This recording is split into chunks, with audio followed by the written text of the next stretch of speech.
Howdy there, folks. Evening, everyone. Welcome back to the stream. It's a slightly offbeat, a slightly unusual stream tonight. As in, I haven't got a huge amount planned for the stream. I have an idea of what I'm actually going to do. I've had a really quite a tough week at work. It's been a real sort of eventful week,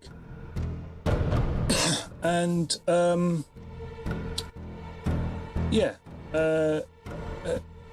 was sort of capped off by the news today of the death of Paul Sawyer, a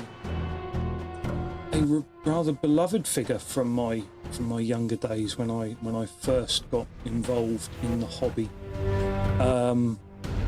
He was the former editor of White Dwarf magazine, and he went on to found Warlord Games, co-founder of Warlord Games, which I'm sure everybody has heard of by now, because they are huge in a market that's dominated by a single person. So a single entity. Games Workshop dominates the UK and often the worldwide war games industry, but that doesn't mean that there's not room out there for competitors like Warlord. And Paul Sawyer went on to co-found Warlord Games, and not so long ago he announced the very sorry news that he was dealing with brain cancer, and the announcement went out today that he passed away. So I thought that it might be quite nice to just have a little sort of relaxed trawl through some of the beauties of his tenure as editor of White Dwarf, and most importantly,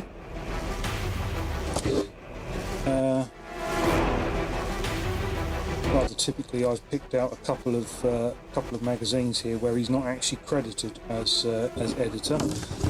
He did various different stints over the years, but most importantly, I've picked the three copies of White Dwarf that I bought when I first joined and started in the hobby.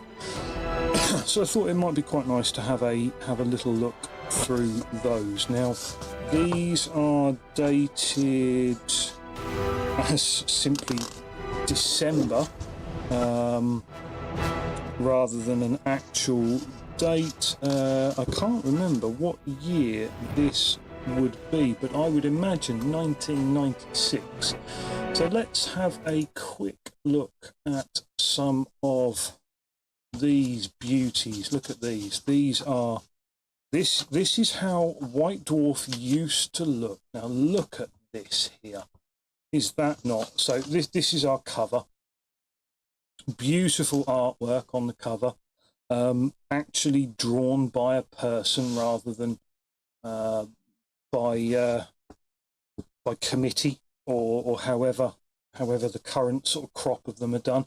Now, what I think I'm going to do is I'm going to pop my camera up a bit, because obviously we have to deal with this Droid Cam OBS crap on here, because I still haven't invested in a second webcam, which I will be doing, by the way. I will be doing that. Now, what I'm going to do is I'm going to move this so that you get a nice little look at the magazine there, and we'll bear in mind the fact that I am on camera over here. Look at that. There we go. We can work with that. That is perfect. We can work with that. I mean, it's not perfect. It's shit, but we can do something about that. Now, hopefully, when I unplug this, it doesn't die. But yeah, okay, no, it's fine. Don't worry. Yeah. There you go. That's better. Just getting it to accept the fact that this is how things are going to work. So we are on the mic. We've got our mic here. That's fine. We don't need that in shot. There we go. Hopefully you can all still hear me. And what I'm going to do is I'm going to pop on a little bit of music while we have this little review of back in the day, 1996. A long time ago. Some of you might remember 1996. Some of you might have been in the hobby. I don't know. And I'm going to pop on a little bit of extra light here as well. And then instantly regret that as we get a big old reflection. Let's turn that off. There we go. That'll do. That will do. So beautiful piece of artwork here on the cover. I love this. We've got a high elf wizard here, high elf mage fighting off against chaos sorcerer. Fantastic piece of artwork. Now, this is something that I loved from the old White Dwarfs, where you actually felt like they had properly painted miniatures in an actual diorama. So here we've got some undead carrion fighting against some wood elf warhawks. Now, they were often quite topical, the models. They would be done as a, what is going on? Is this actually, yep, brilliant. There we go. It's camera is deciding to work as and when it feels like it, from what I can tell. But yeah, never mind. I will definitely have to get myself invested in a second webcam for this, because, you know, it's a format that I quite enjoy. I might enjoy this one. This is actually the very first White Dwarf that I bought. I'm sure this was the very first that I bought. As you can see, we've got our Wood Elves versus Undead up there. And then we've got a nice little Eldar Chaos battle fought over some absolutely iconic ruined Gothic and industrial terrain there that featured in many a White Dwarf battle report. Now, this this issue is kind of special to me, because it's something that I saw this in the shop. Now, is this the one that I bought, or did I come back and buy this as a second edition? Anti-tax. Do you know what? I'm actually going to move on to this one because I am almost convinced. No, hang on. That's Treadheads 2. Treadheads 1. I'm sorry about this, folks, but we're gonna work our way through this. So as you can see, this is this month's releases back in December 1996. I'd have been 13.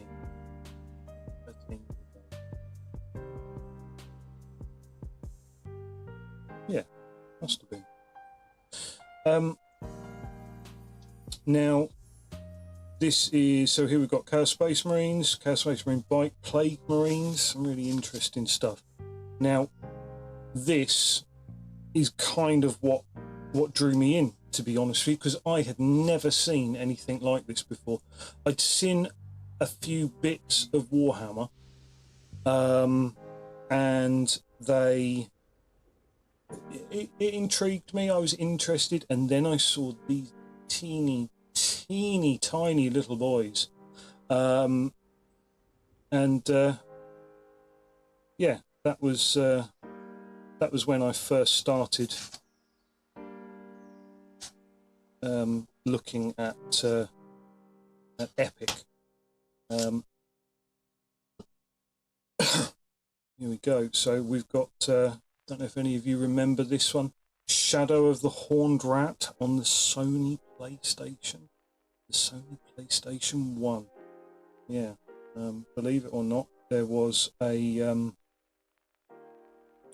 this is one of the first proper Games Workshop computer games. And Shadow of the Horned Rat was actually a really quite solid RTS game. It was really, really good. Why does this camera keep doing this? Connection timeout, your antivirus. What are you talking about? I don't...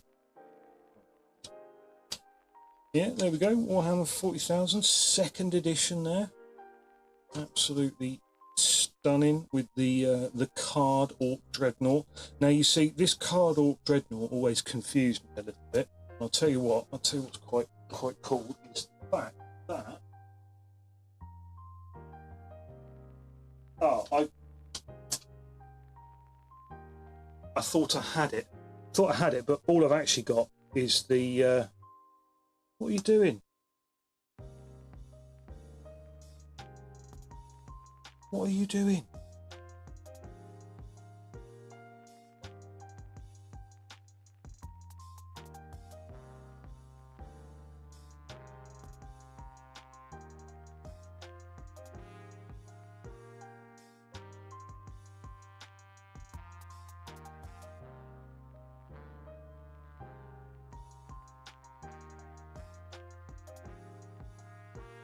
What are you doing? Oh, I can't get this thing to work properly. This has decided that it's going to be a bit of a shitter to me tonight.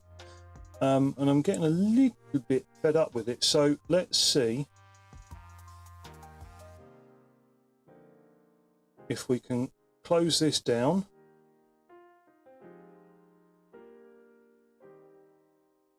App stop. Restart the app. Let's go again.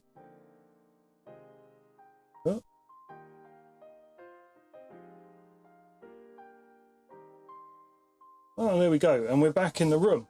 For some reason, this thing is deciding to be a little bit of a pain to me tonight. I actually thought that I had the card Dreadnought here to hand, but I don't. What I actually have is the card contents of Eltharion the Grim, a bolt thrower. That's reversed. Why is that reversed? Come on. That's better. That's better. Wolf Chariot, Azag the Slaughterer. I have to double check who that one is. And a rock lobber.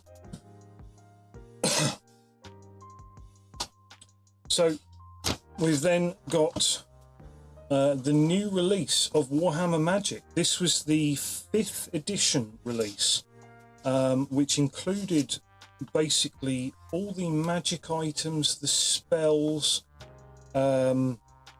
everything in there, including, look at this, the Grudge of Drong Warhammer campaign. I don't know who remembers that one, but that was excellent. They had a number of different campaigns, these campaign packs, and they tried to do a couple for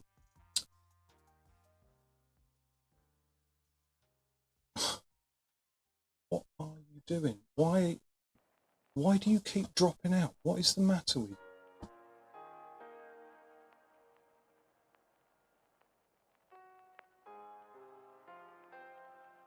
What's going on with the Wi-Fi set? Connect.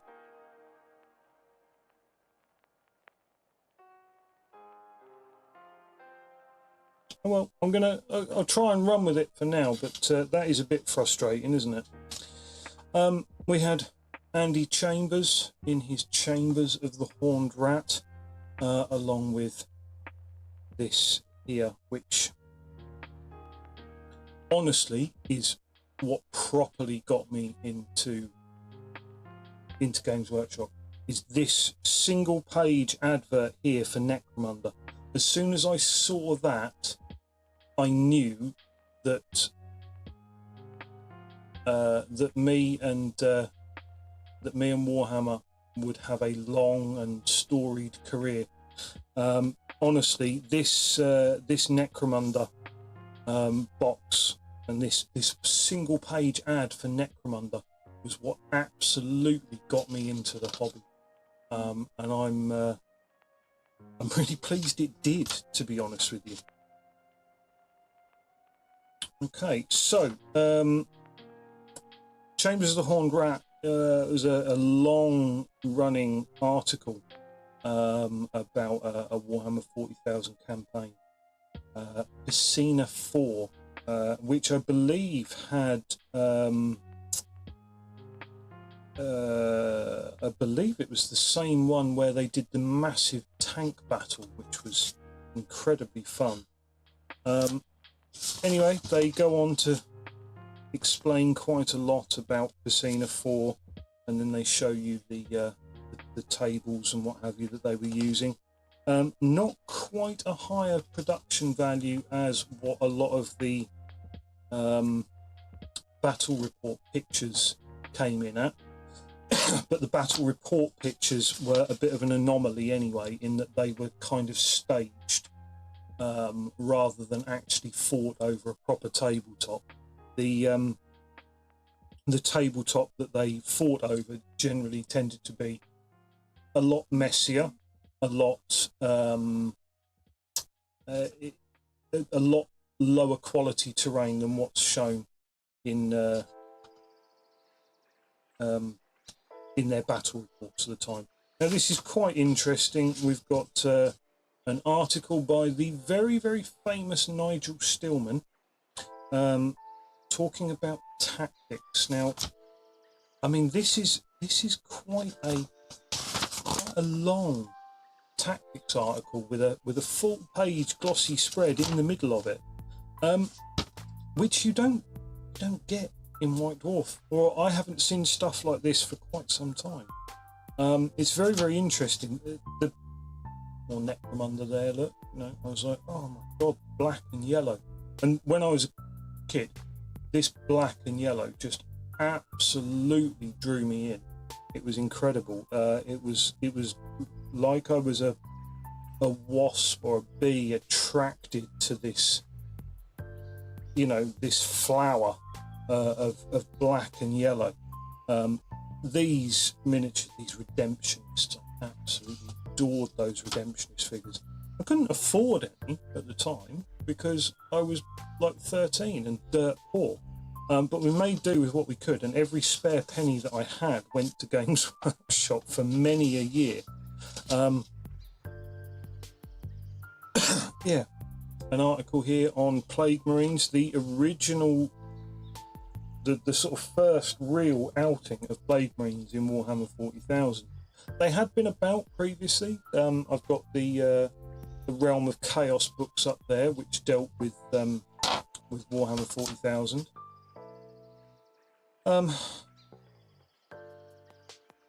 Then we come to Lizardmen and Bretonnians, which were the flavour of the oh, look at that Warhammer Quest. Look at that. Catacombs of Terror and Lair of the Orc Lord, the two expansions. Beautiful, beautiful box artwork.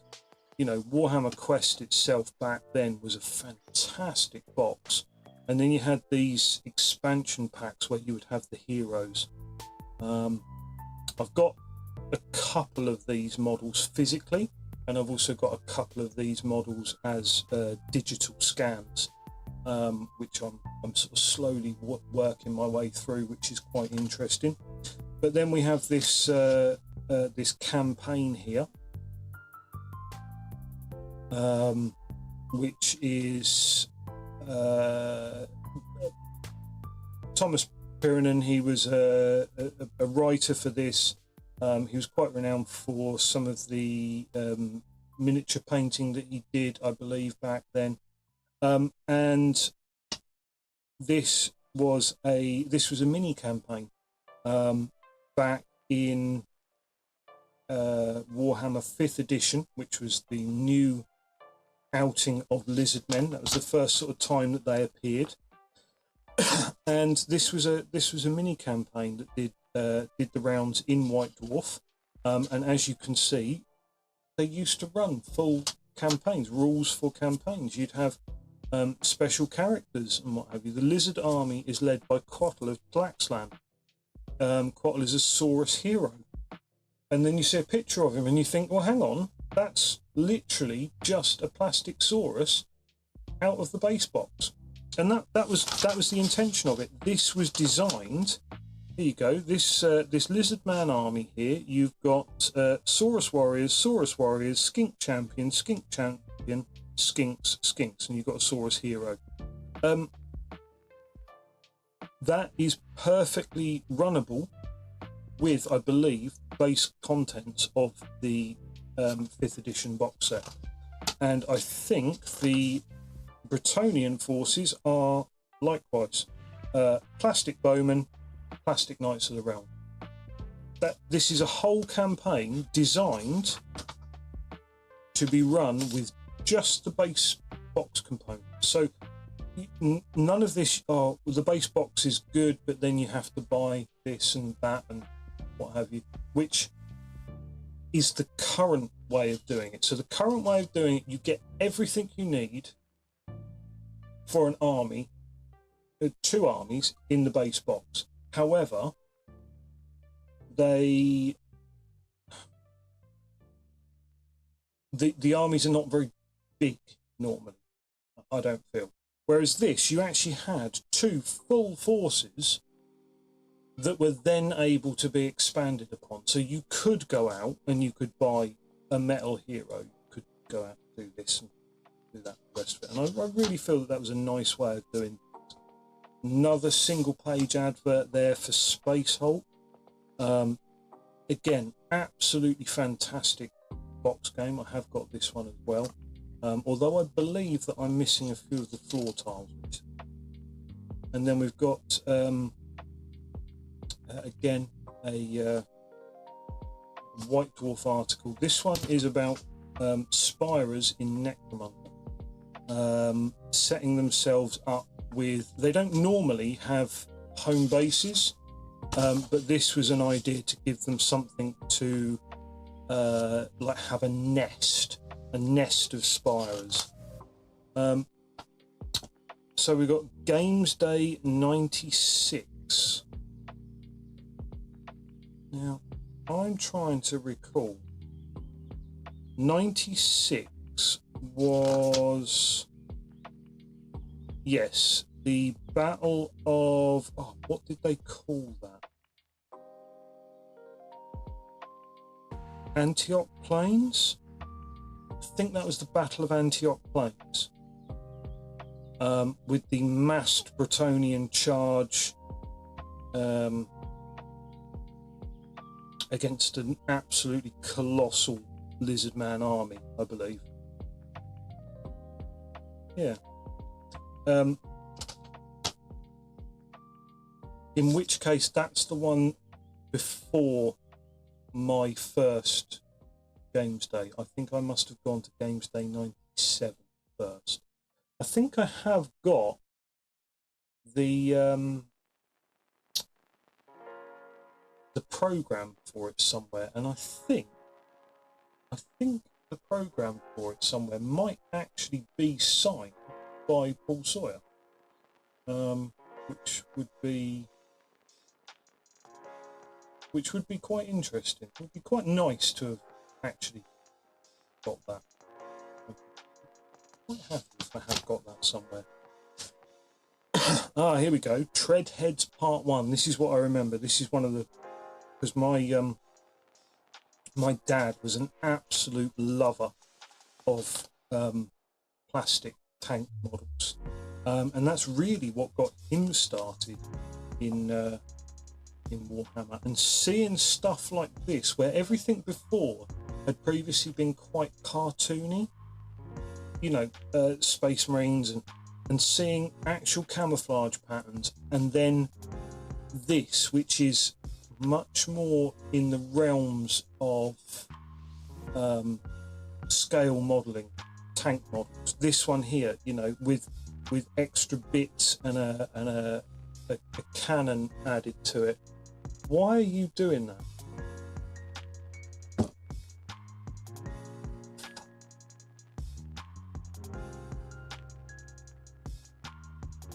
Come on.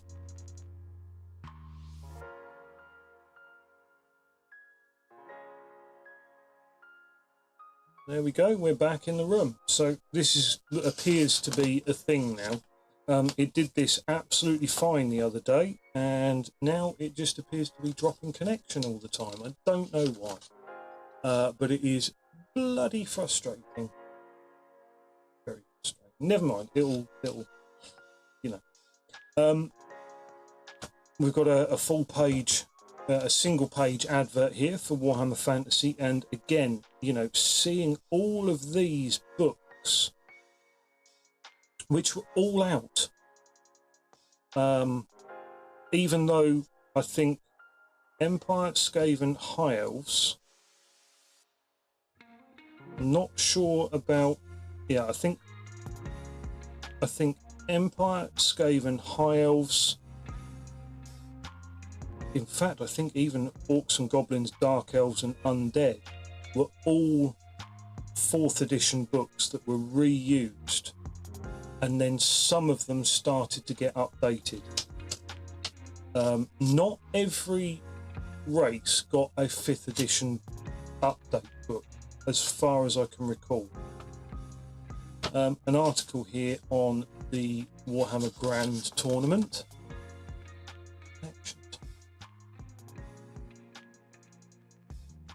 Don't know why it's doing that as well. There's more of these Chaos box sets that were quite new at the time.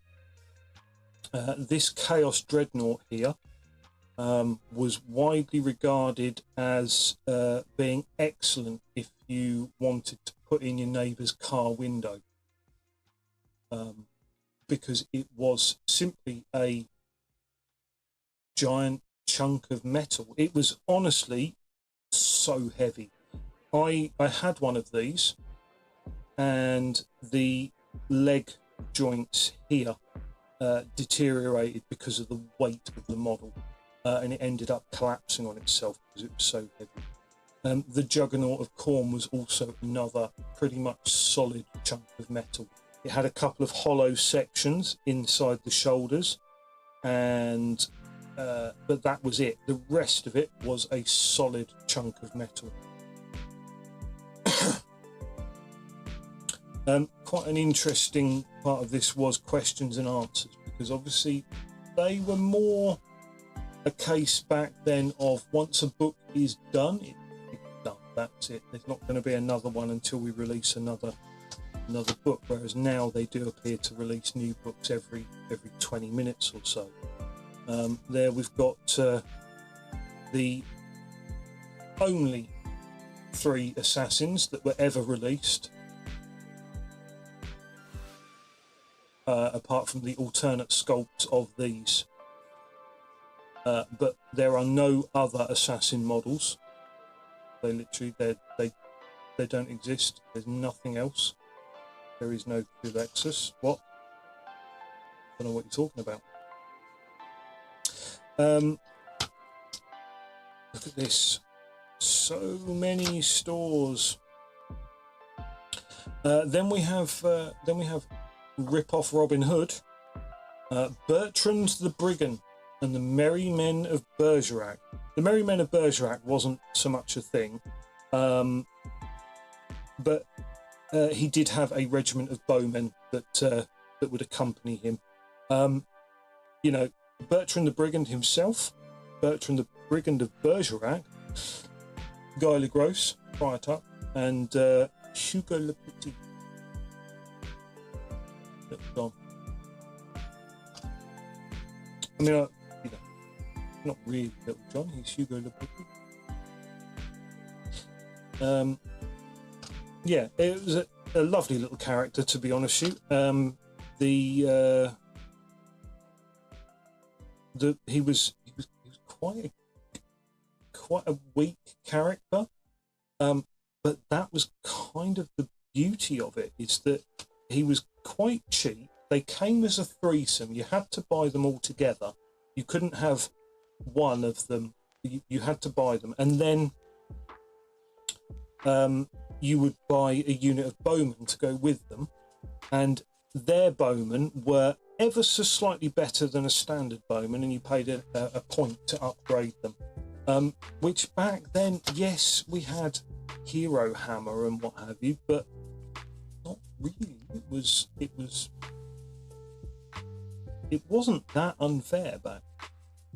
This was an amazing little book, How to Make War Games Terrain. I've got it somewhere over there a ways, in my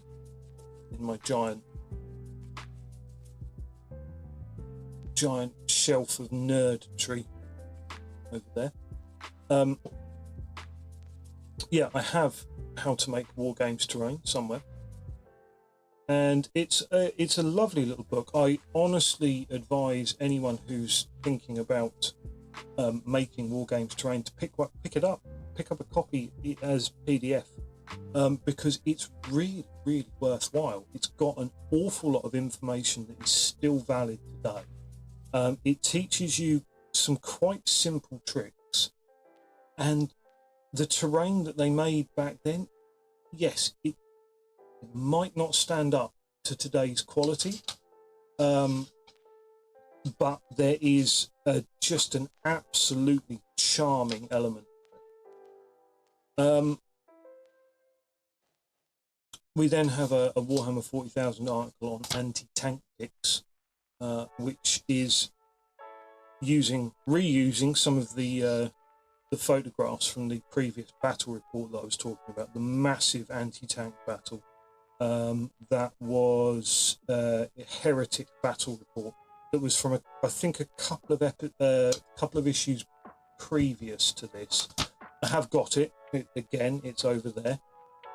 Another fantastic picture here that I absolutely adored, because this was my first sighting of the Adeptus Arbites, these judges here that looked exactly, to my young eyes, like Judge Dredd. You know, I'm sure they weren't intended to be, but yeah, that was my first sighting of those, and of course, at that point, by that time, I think they had stopped appearing in Games Workshop. They were no longer for sale, basically, because it was the beginning of the end of everything. Imperial Bastion, a card and plastic building that I never got a hold of. I've got the PDF file to make one now. Now that I'm old and crusty and don't play anymore, I have access to stuff like this, which is absolutely typical. And then we move on to, again, an article from Warhammer Quest. Now you see how many different games. Hello. Oh, thank you. Lovely. Cheers.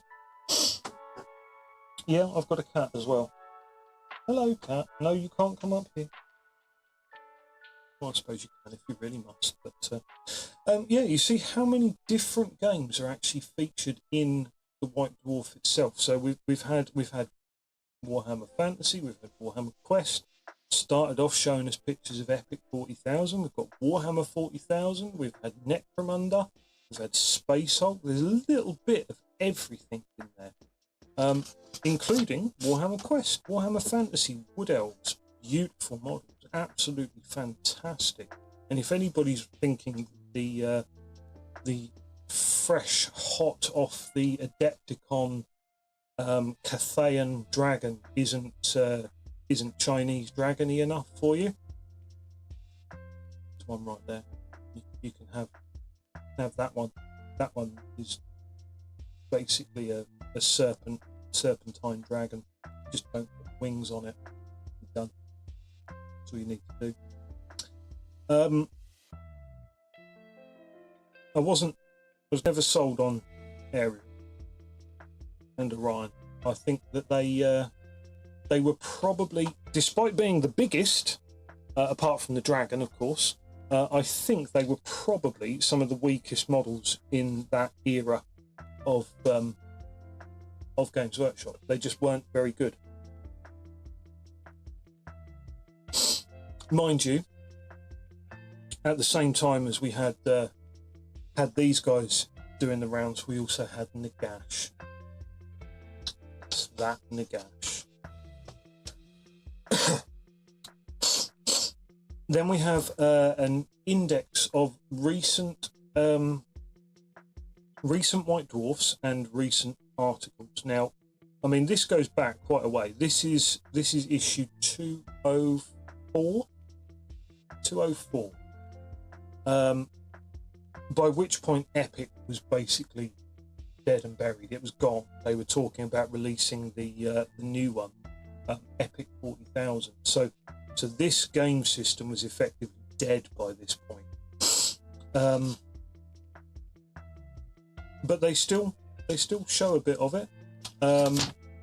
We then move on so that you've got Warhammer 40,000.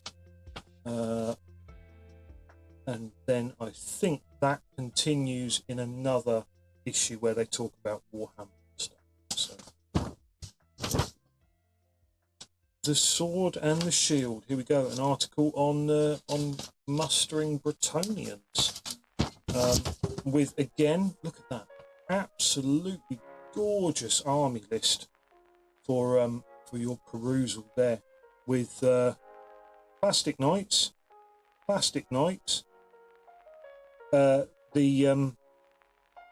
These guys are, what are they? Men at arms, which admittedly halberdiers and spearmen men at arms were metal. Plastic archers, more men at arms, and then you've got a couple of characters in there. So, I mean, I don't know how much that would have cost you back in the day, but it wasn't actually going to be a huge amount.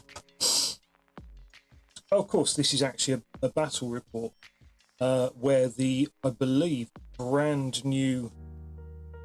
Hold on.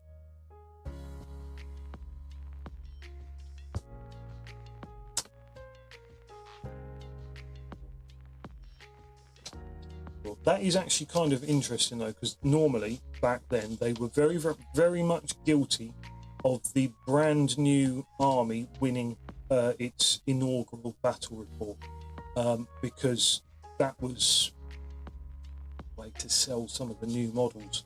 I loved these guys, absolutely adored them. What I was quite surprised by is, oh, here we go again. Come on, come back. Not the connection. Come on. And we're back in the room. I do not know what is going on with this, why it keeps dropping connection like that, I don't know.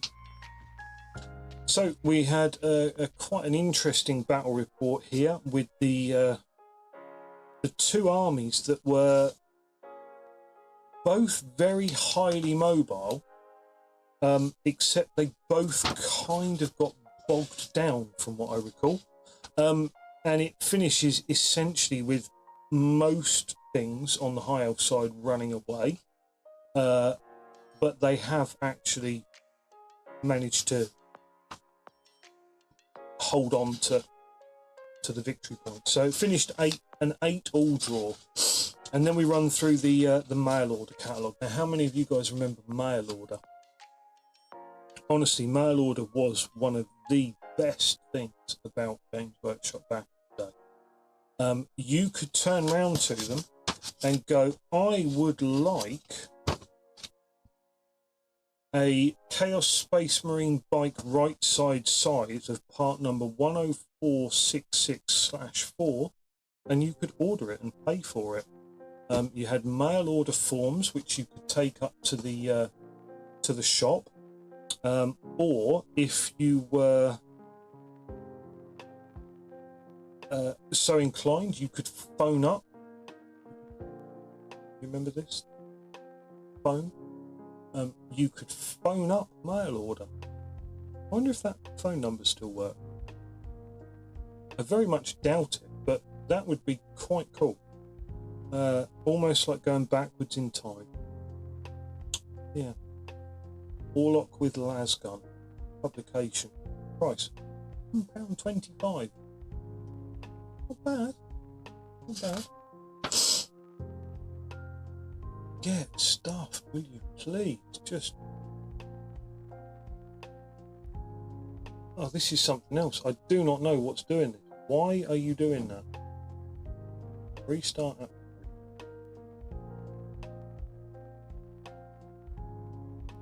It must need an update or something like that. It's an old phone that I use purely for this. So yeah, it's a bit. I never knew how to pronounce his name, but Leon Koa.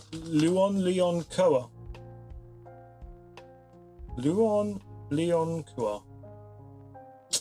Yeah. The Fey Enchantress as well. Yeah. The Bretonnian range was fantastic. Beautiful models. Even basic stuff like their men at arms were really, really nice models. And then we had this guy. Now, out of the entire High Elf range, as you may know from a couple of my streams, I've actually been working on some of these old High Elf models. I don't yet have the hero riding Pegasus. Don't know why. Would you pack it in? What is going on with you, and why are you doing this? I don't know what's going on with it. I never had the hero riding Pegasus. It was a bit of a shame. I think I've now got it as in a digital file. So when I come to do my High Elf army, I will be having a hero on Pegasus. Now these are the older silver helms that did get updated, but these are still the old 4th edition ones. They are still absolutely cracking models. However, what I will point out is look at the colossal size of that crest on his helm. That would just weigh such a ridiculous amount of weight. It would be unbelievable. And then we've got Shadow Warriors and Phoenix Guard to round it off. And then, this is the treat, the back cover. The back cover, which shows an amazing use of force perspective, which they don't do enough of anymore, which is where you position the models closer to get this fantastic feeling that all of these are much smaller or much further away than they actually are. But yeah, what a fantastic little scene that is, with the old war wagon and various little carts that have been converted, and then the Reichsguard knights with some Kislev archers and what have you being viewed by these savage orcs. Yeah.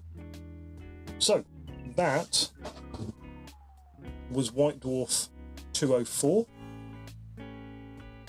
I'm going to do you a treat, and we are going to have a look. White Dwarf 205. Now this is January, and I'm going to assume, based on the fact that the last one was 1996, that this one is January 1997. Now you can see that this is a well-worn copy. This is from my personal collection. I have had this since it was brand new, fresh and printed by Games Workshop. Although I say printed by Games Workshop, I don't actually know where these were printed. They could have been printed anywhere. They probably weren't printed anywhere. They were probably... Did it say? I don't think it says. It would have been nice for it to say, but... Printed in England. It does say that, look. See that? Printed in England. Games Workshop publication printed in England. Can you believe that? We used to do a lot of things in this country. We even used to print our own magazines. Now we just send it all out to China. Again, this is... I'm a little bit annoyed because I've picked these ones because they were from when I first started. Oh, look at that. Look at that. Can you believe it? I talked about the old silver helms in the last one, and then they released these pretty much almost. Did they release the new silver helms? No, they didn't. But this is around about the time of that Grudge of Drong campaign pack that I was talking about. Now again, we've got a lovely bit of artwork along the front here. We have Imperial Guard assaulting an orc village, and then we have a Necromunda scene. Now what is quite interesting about this Necromunda scene is I believe this guy here. I'm fairly certain it's this guy here, because I believe that he was never actually released. I'd have to double check that, but I think that he was never actually released. In fact, let me double check that now. I'm sure it was that one that was...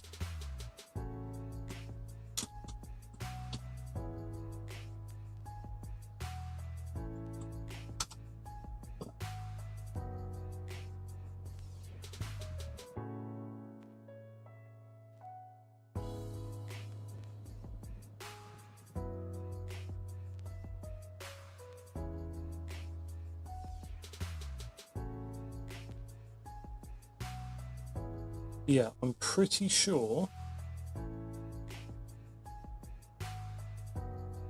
that was the one that was unreleased.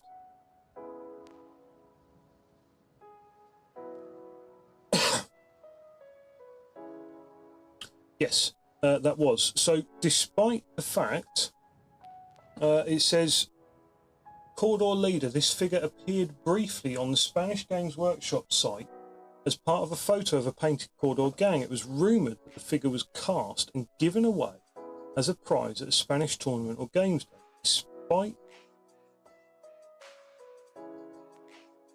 Despite the rumour, the figure has never been sighted apart from the photo on the Games Workshop site. Okay, I would query that as I'm looking at him right here. It's very hard to see because it is a very tiny photo and I can't position it properly, but it's that dude there. Look at him. That is our unreleased Cawdor Leader. Look at him. Beautiful model with his wizard hat and his power sword and a bolt gun. Cawdor were, and it's a bit awkward because Cawdor were the religious fanatics. Oh look, somebody decided that they liked whatever was in there. I can't remember what that was. It might have been a voucher. Look at that, more Bretonians. The amazing Eldar Dreadnought. I just adore that model. Absolutely love that model. Was this the first issue that I had? Because this has got the, and I think I'm going to go into detail with the battle report in this one because it is just fantastic. It absolutely roped me into the hobby.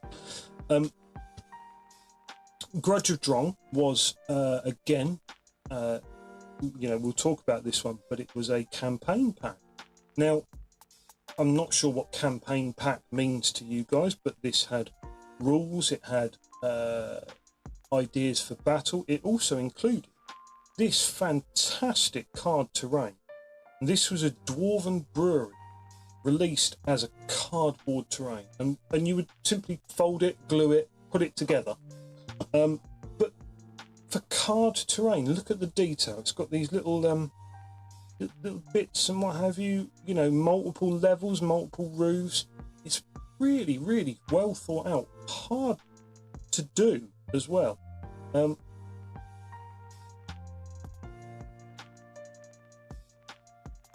As well as the fact that the cardboard was double-sided, so they printed the cardboard on both sides, so the inside of the chimney doesn't just look like a white mess. Which is, frankly, it's pretty amazing that they did that. The dwarves got a number of reinforcements at this time as well, including this rather funky new cannon, and these dwarven heroes. So you had Grung the Grudge Bearer, Queen Helga,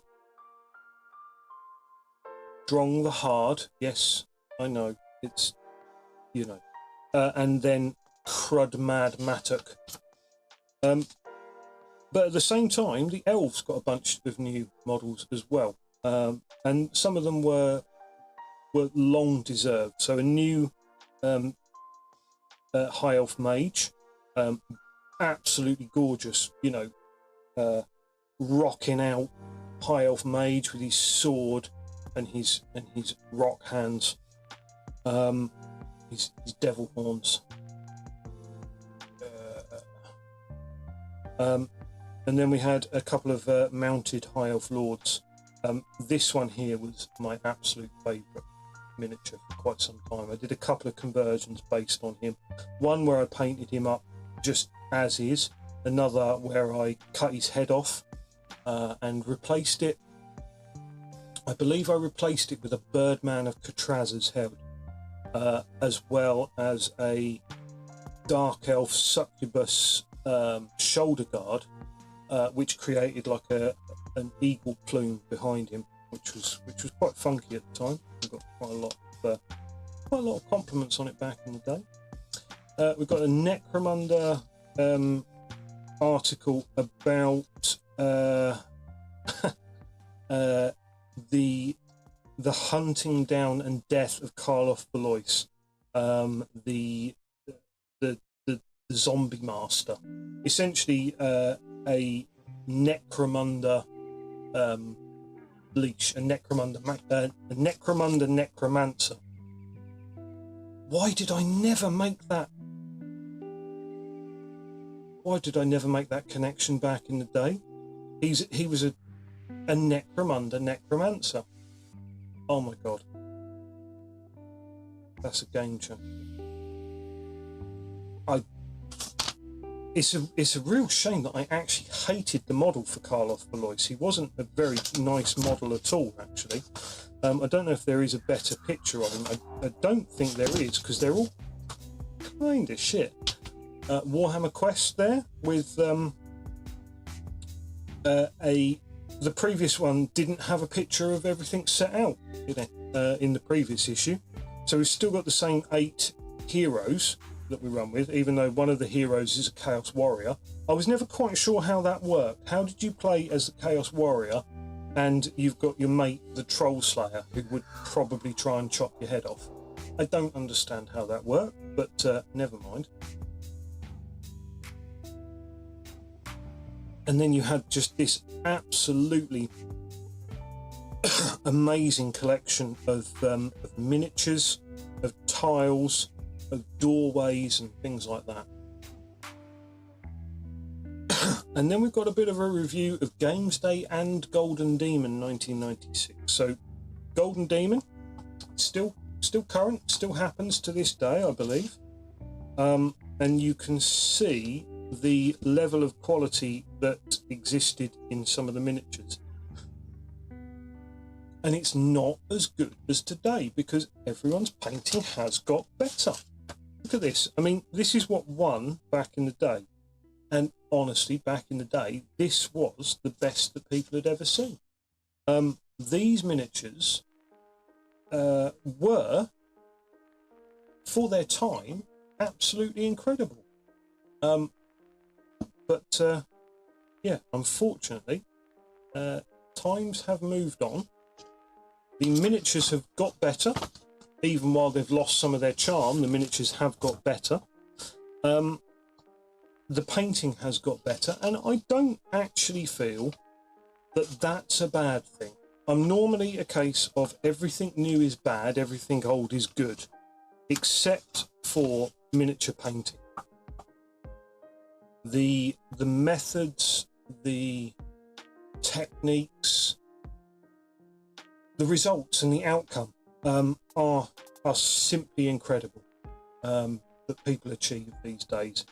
And however, at the time, I mean, look at these models. They were absolutely stunning. You look at what people were doing with Necromunda models back in the day. You know, people were doing like full-on dioramas for Golden Demon. Look at that. And that's just in the best gang category. Now, I believe that they weren't supposed to actually factor in scenic bases, but honestly, that must have played a part in securing that one first place.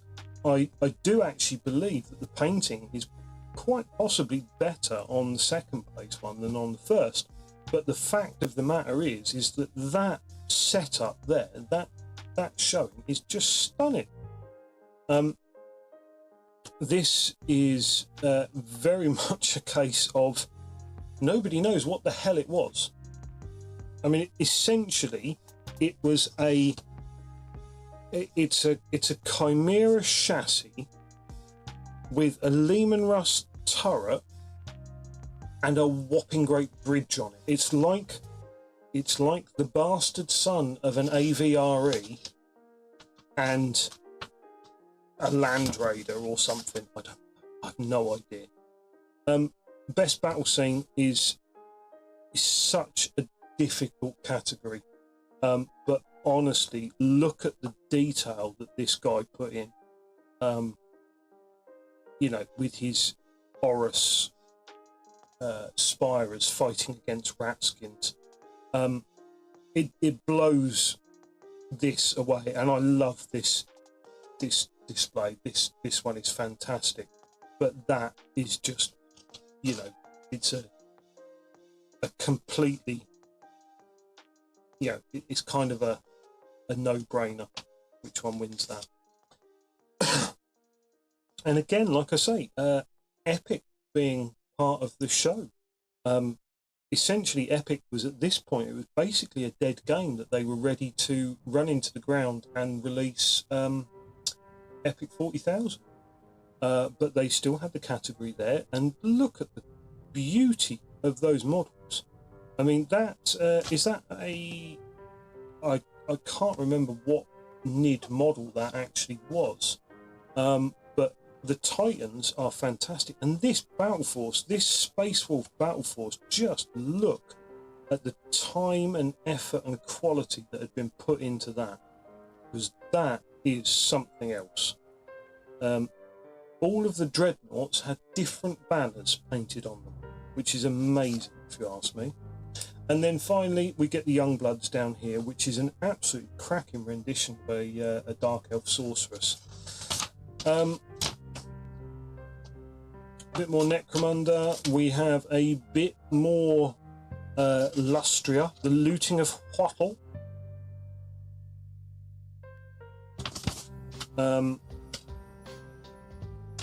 And then we have an article on Dreadnought. So this is the Necromunda gangs, which when they were not far out of their release window. They were still quite new, which is why they actually got a decent spot of advertising. Now we then get to Dreadnoughts. Now all of these were metal, and boy did you know that you'd got a Dreadnought for Christmas, because you would shake it and you would hear models, and you knew it was models, and then you would think about the weight of what you were shaking, and you'd go, oh my god, I've got a Dreadnought for Christmas. and I was so happy when I got my Eldar Dreadnought for Christmas. I could not believe somebody had bought me an Eldar Dreadnought. I was so happy. Yeah, so we've got Blood Angels, Space Wolves. Space Wolves had a named Dreadnought, believe it or not, Bjorn the Fell-Handed. I think he is current. I believe he's still current in the lore. Ultramarines and Dark Angels. Now, they all had a slightly different loadout. Now, the problem with that is that they all came with their own chest. So this sarcophagus here was unique to each of the 4 Space Marine legions. If you were playing a different legion, you were kind of shit out of luck unless you could make it work with an Ultramarines one. But if you wanted a las cannon and a missile launcher on a Space Wolf Dreadnought, then unfortunately your only option was to buy a Space Wolf Dreadnought and a Dark Angels Dreadnought, or go to mail. See, now that is why mail order was this amazing thing. Nowadays, they would put the 2 options in one box in plastic, and they would sell you both options, and the rest of it you either keep or you throw it away, because it's spare parts. Do you keep spare parts for Dreadnought weapons? Do you magnetize them and chop and change them? Who knows? Back then, you could buy a Dreadnought and then you'd phone up mail order and go, can I have some Dreadnought arms, please? See, my phone again. Can I have Dreadnought arms? Used to be a thing. Then we have a converted Space Wolf Dreadnought that featured in an earlier episode with this absolutely fantastic missile launcher hand that I, to this day, I think, how did he do that? That is a really, really nice model. You've then got the Chaos Dreadnoughts, which we've already talked about those being an absolute unit. And I loved this one. It's such a brutal looking piece of equipment. You've got your twin heavy bolters there. You've got your massive thunder hammer. And then this one, by comparison, this Power Scourge, which is a weapon that hasn't made it past 2nd edition as far as I know. It died a death back then.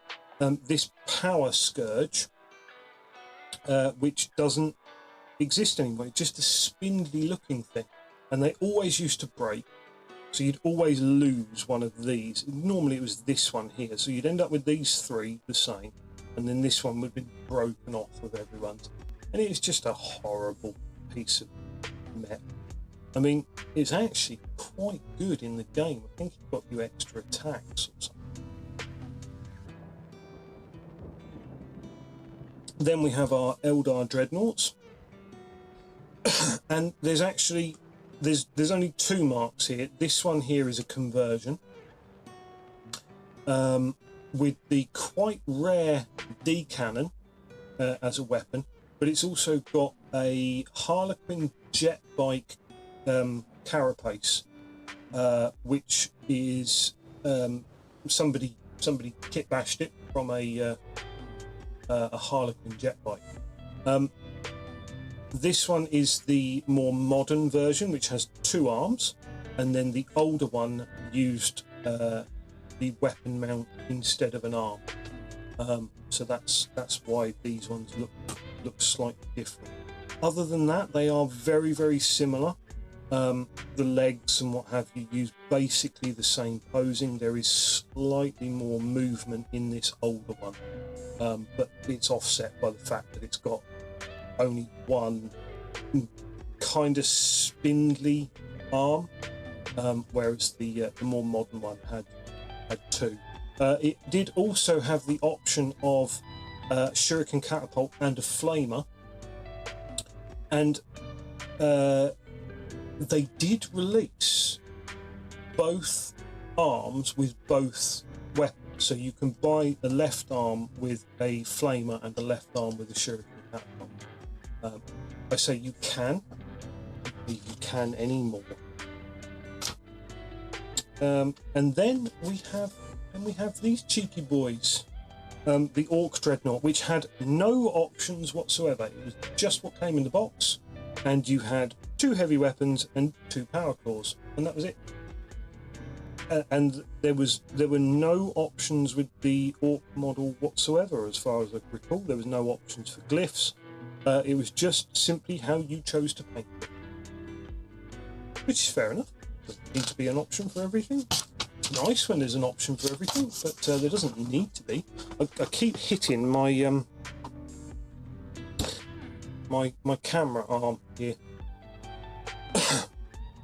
We've then got an article on Talisman, which by this point was a dead game, which was a real shame. They kept it alive ever so slightly, but by this point it was essentially, it was never going to come back. And if you hadn't managed to pick up your copy already, you weren't getting one. And they weren't the cheapest. I think they were like a £40 box set for Talisman. It was a fantastic box that I so wish I had managed to get back then, because if I had, I wouldn't be looking at £300 for one now. But that's how much they are. They are absolute fortune to pick up a copy of Talisman. This is the sequel to the previous issue, where we had an article on tank modelling, and as you can see, this is absolutely the thing to get a hormonal teenage boy enthused about your model kits that you're selling. Another article about Bretonians. You couldn't tell that they were the new kids on the block, could you?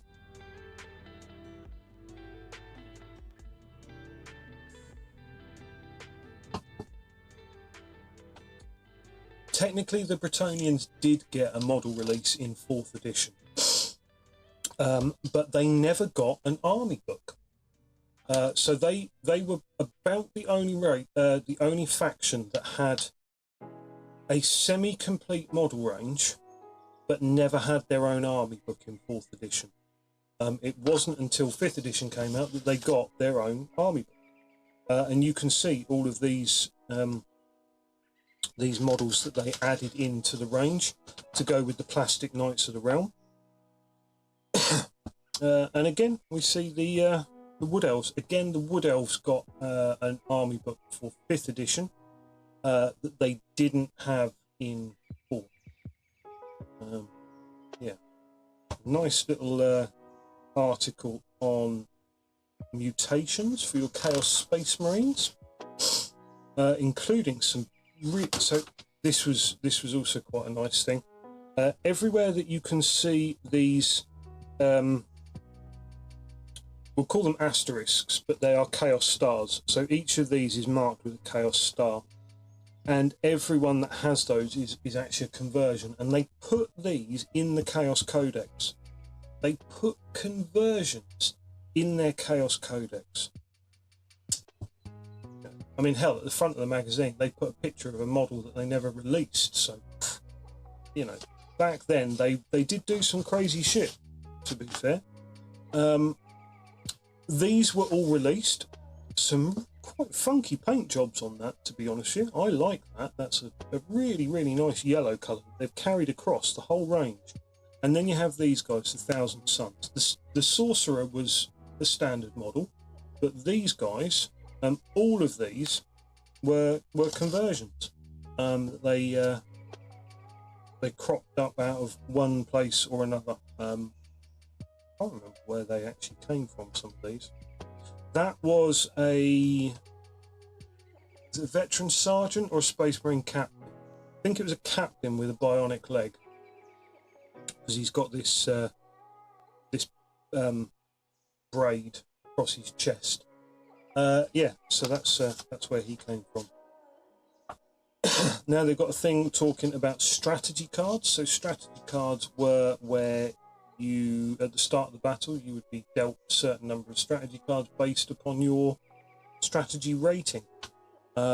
and you could play them during the game, either before, during. I don't think there were many cards that you could play at the end of the game, but there were a number of these that you could play during and before the game. And it would be things like an out-of-battle fighter would strafe the battlefield, so you would get a free attack against a certain enemy regiment or something like that. And they were game-changing. They could actually really change the course of a game if you managed to get the right thing. This is fantastic. This black library displays where you had these various different models. So you've got a lizard man head, severed lizard man head that somebody's autopsied and been digging around in. Terminator helmet, a stormbolter.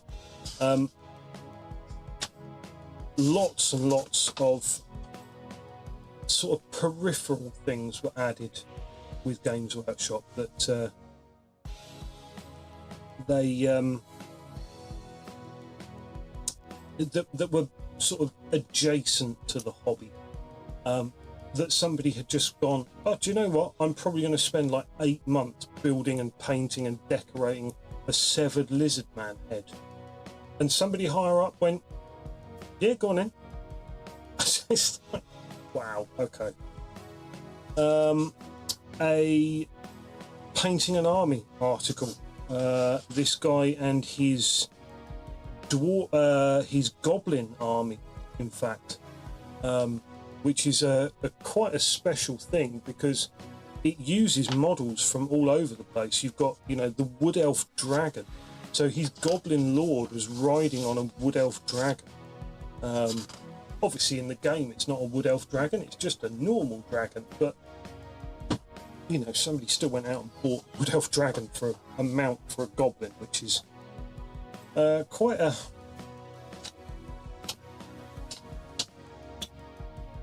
commitment. Yeah, who would have thought that people might have had a commitment to their gaming hobby back then. And then this is where the index continues, where they talk about all the old world articles, including Blood Bowl and Talisman.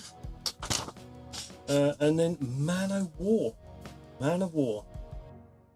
That is a blast from the past. Obviously you can see that these articles were quite dated at this point. So this is 205. So you can see that these are, in some cases, over 40 issues gone. Now, over 40 issues is a hell of a lot of material, a hell of a lot of months as well. So yeah. And then we have a battle report, and not just any battle report. This is a battle report to end all battle reports. This is fighting over the crashed spaceship terrain, which I believe they made for this, roundabout for this. I think a lot of that was for can't remember quite what it was for, but yeah.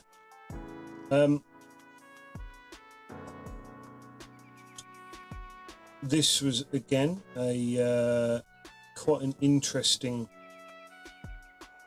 Predator squadron, quite interesting forces in this battle report. You had NIDS, which weren't super new. I think they might have been quite new. No, they'd been around for a while, and you had Space Wolves. I think it was the NID Codex that was fairly new at this point, but Space Wolves had been around for quite some time. I'm sure that's how it worked. Space Wolves were one of the first, I believe. Just absolutely stunning models fighting over stunning terrain. Special hidden deployment rules that Tyranids have made this very tricky first turn. First on the hit list was the zone throw, because it posed a real danger to my tanks. I couldn't just blast away as I couldn't see any targets, and if I moved into position with my tanks to shoot things in my next turn, they would get blasted by the zone throw. Situations like these often arise at the start of the battle, and it is all too easy to hunker down in your deployment zone and set Overwatch. However, I find that this rarely achieves anything. All you are doing is wasting a turn in a game against Tyranids where you are only likely to get a couple of turns before you're embroiled in vicious hand-to-hand combats. This is time you can ill afford to waste. It's absolutely true. At some point, I think I might sit and read through this again, because it's very on point even today. You can't waste your time sitting there waiting for NIDs to come to you. The long story short, final victory points: NIDs 10, Space Wolves 15, which is pretty decisive, to be fair. Absolutely is that pretty decisive.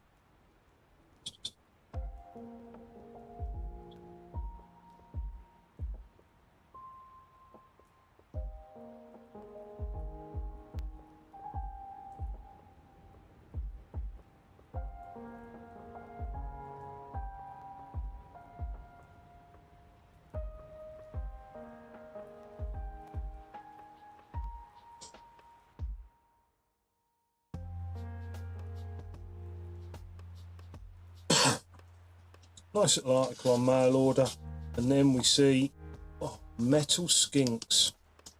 Look at those. Nice. We had standard skink archers, and then we had skinks with javelins. No blowpipe skinks at this point. I think they came later. Yep, a few nice high elves, a few nice dwarves, including that absolutely gorgeous cannon that we're talking about. It was this this like rope detail around it, like a cast detailing on it that was fantastic. Miners, all of these miners with their little candle helms that just looked absolutely amazing. And then this was my other love of 40k. Second edition was Chaos Space Marines. I had Eldar and Chaos Space Marines. They were my two main forces. And the Chaos Marines didn't quite get the same amount of love until slightly later on. I think by that point we'd started to move into third edition when I really took off with the Chaos Space Marines. All of these really nice, just standard blokes, just standard mod. Look at all of these options you've got here to build like standard Chaos Space Marines. And then this, all of these different shoulder pads are available, and the only way to get the ones that you wanted, as opposed to just buying blisters and blisters and hoping for the best, mail order.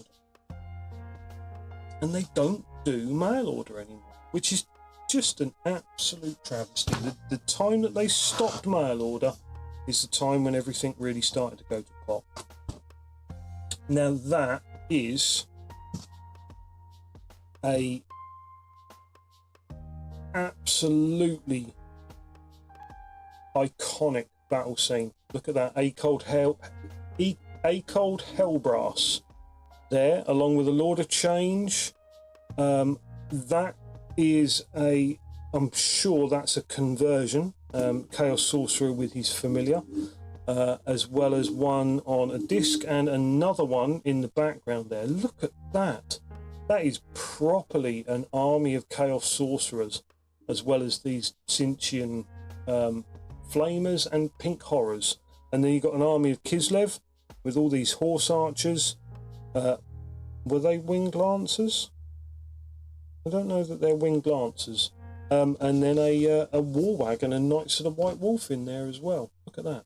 That's amazing. So I have one more issue here that I've fished out. Now, you might have been expecting 206. I'll tell you what, I didn't want to do this because I didn't buy 206 when it came out. I didn't get 206 until later. I went back and got it because I didn't actually like the look of it because it had lizard men on the cover. But do you know what? I'm going to do 206.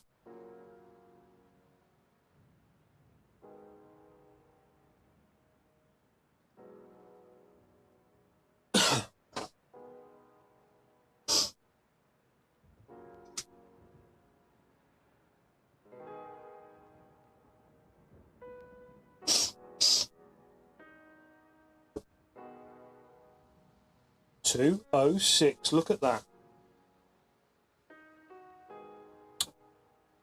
Oh, now I don't actually remember seeing anything in those other issues with the Fat Bloke in them. I think this is the time when he was otherwise in this. Is this the time when he was?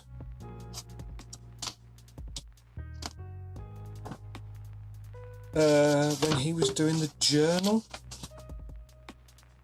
This might have been the time when he was doing the Citadel journal, actually. I'd love to see an article with him in there because, as I say, I've sort of dedicated this stream to him because he was so influential. And now I'm showing a bunch of articles which have actually got nothing to do with him. So don't I feel like a prick?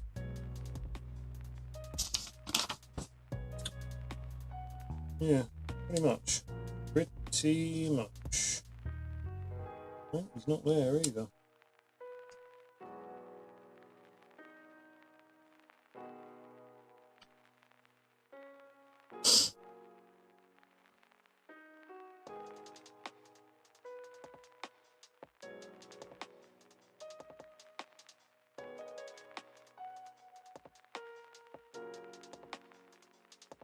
Okay, well. That's not to say that we can't have fun without him. Come on. Get focusing. There we go. It's a little bit better. We'll start off this one with another Necromunda scene. This time with Scum and Bounty Hunters. A veteran bounty hunter watches over a posse of Black Jews as they take on the lowest scum of the Underhive. So you've got some pit fighters, you've got some scummers, you've got a Goliath in there. I can imagine that those Black Jews are about to get reamed out, to be fair. And then you've got watchers of Athel Loren spring an ambush on the Orkiwalks. This issue has quite a lot about lizard men in it, which is kind of what put me off. Let's have a look. What we got here? Who are we missing from that? No, we've got Nids. We've got Space Wolves. Assassins. And Sisters of Battle. I think that's all that's missing from there. So, we get the article on lizard men. Lots of different lizard men. I did like the one that was painted white, to be fair. Lots of stuff about various different spawnings and how the colours can change. There's some real nice colour selections as well. That one's really, really nice with that fiery orange and black skin. It's unfortunate that they never painted any of their studio armies in these brilliant colours, and they just went with kind of shitty blue. I wasn't a big fan of the lizard men armies. Some of them were quite nice. There was some quite nice models, these big Croxagore and what have you. But the basic units, they just looked all the same colour. And I never really liked the Slan. I just thought he was a bit froggy. you know, I'm getting a bit Kermity from it. So I admit we've kind of just skipped through the best of the lizardmen because I didn't find them that entertaining an army, to be fair. This is a really nice game thing where they talked you through playing small lunchtime battles, and the idea is that you could just play for tiny little battles with few models on either side. This is a really nice conversion, like that, and it's just thrown in, going, oh yeah, this is one of my converted Gene Stealer Cult Chimeras. I converted it just for this mini campaign, and it's a seriously nice model conversion. It actually looks like something that should have been released. Then we have a nice little article on dragons. Dragons were interesting because you could spend a hell of a lot of points putting a dragon on the table. If the rider died, and sometimes it was easier to kill the rider than it was the dragon. The dragon, it would often just go away, which then meant there was a whole load of stuff, a whole load of points that just went missing on the tabletop. So this was Epic 40,000. Look at that. In the grim darkness of the far future, there is only war. Where have we heard that before? But this time, it's war on a new scale. And these were incredible to me. I absolutely loved seeing this. And I can remember putting my heart and soul into painting a Space Marine detachment, which I took it up to the store to play a game, and it got stolen. Yeah. Because that's what people did back then. People were arseholes. Yeah, see, I told you it was Battle for Antioch Plains.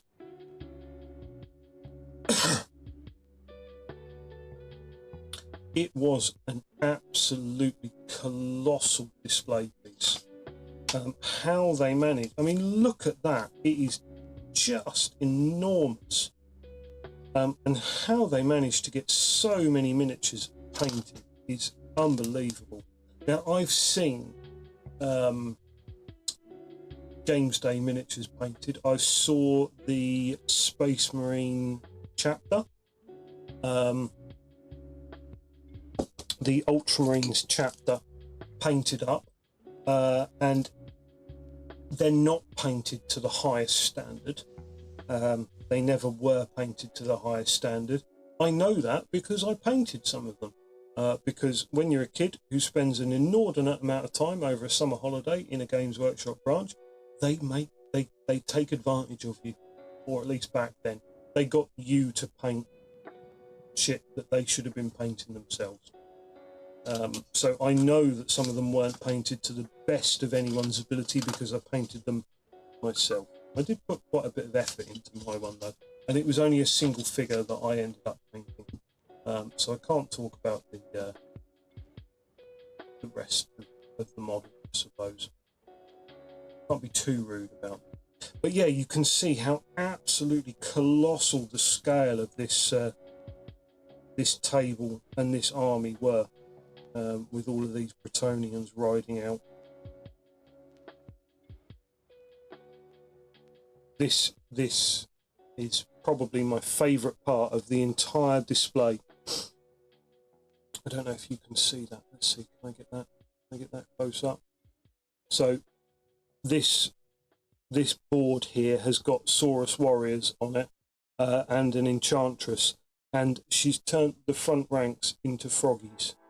Can you see that? Well, it's very difficult to see, and you kind of needed to squinch up at it. But yeah, they've turned the front rank into froggies.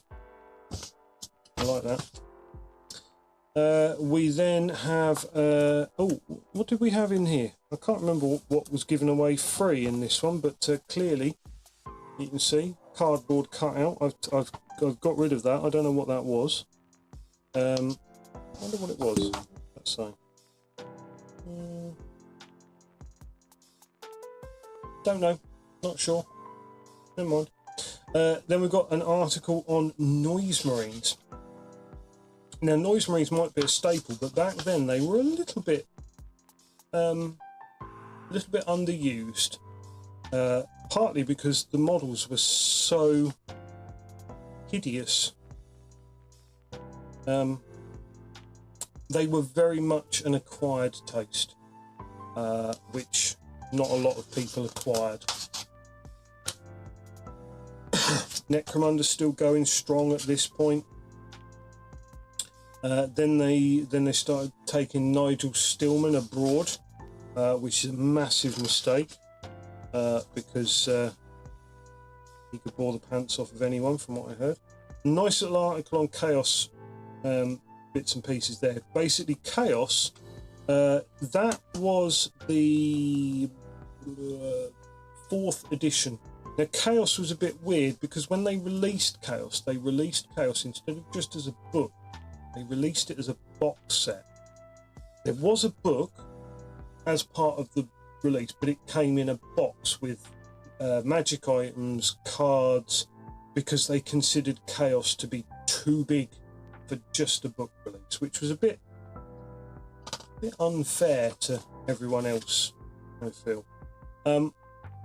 This has cropped up a couple of times, but I don't know that we necessarily covered it. This was the Outlanders book of Necromunda, which is where they dealt with Scavies, mutants, the redemption, rat skins, things like that. Then we have an article on...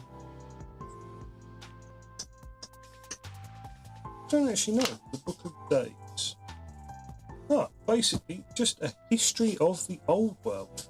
Now, there is some real old history in here as well, including the fall of the old ones. But yeah, it's very much a condensed version of the history of the old world, but it's still quite a large article. There you go. You can see some of those chaos in action there, including an old bloodthirster, which was basically just a rage doggo. And then it works into not quite sure why that then segues into a Battle of Hell Fen, which is basically just the Battle of Hell Fen, I think, is when they hunted down Manfred von Carstein. Yeah, the Martin, the Elector Count of Stirland. You know, a few more Chaos Space Marines, Heavy Metal Team, the next mission. Yeah, you can see those diorama things that we looked at before. Jarvis Johnson reviewing some UK stores. More Jarvis Johnson with Dark Conspiracy, the Siege of Antioch, which is where they talked about the campaign that resulted in the massive diorama display. And then they have a look at Heavy Metal, which is a name that resounds through the ages now. It's definitely a strong name that they got there, Heavy Metal. And it's just simply, it's looking at Chaos Banner Bearers, various different dwarfs, some bowmen, and then a hit piece on the Green Knight. I adore this figure. I think this is an absolutely stunning figure. However, putting it next to the piece of artwork is pretty hateful, because that is just jaw-dropping artwork. You look at that, it is absolutely incredible. The way, and I can't remember who did this one. Yes, I can. I believe this was Mark Gibbons, because I'm sure that's his MG signature down here in the corner. And that is just a stunning piece of art. It's, I don't know how else to describe it. This sort of, you know, you can almost feel that cloth, the weight of that cloth sat there. And then you've got this just beautiful sword here, which they've done an incredible job trying to paint it, trying to get that the same. And this is it's a Michael Perry sculpt. I'm not sure if he lost his hand at this point, because Michael, there were two brothers, Michael and Alan. I'm sure it was Michael who lost his hand in a cannon accident while he was reenacting something. He lost his hand in a cannon misfire. But yeah, that's pretty incredible. And then Mike McVeigh, who back then was simply the go-to man at heavy metal. He was probably the best artist of the time. Certainly he's the best artist who was employed by Games Workshop at the time for painting miniatures. Whether or not he was the best artist in the world, miniature painting artist, I don't really know. So now we have a battle report, which is oh, this was Games Workshop's staff tournament.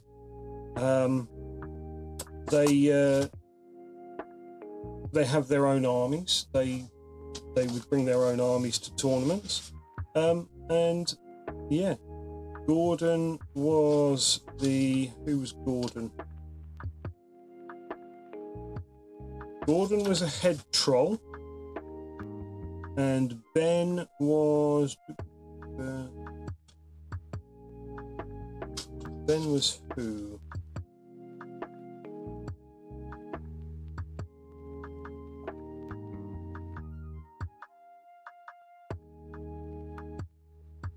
Don't know who Ben was actually, but Gordon Davison was the head mail order troll at the time. And we have Skaven versus Orcs and Goblins, which was essentially two horde armies. So you could imagine what the movement phase was like. This is what I was talking about, where the battle report imagery tends to take place over a much smaller area, more cramped, more confined, more scenery in it than what the actual game itself had, simply because you couldn't move stuff around on the table the same as you could back then.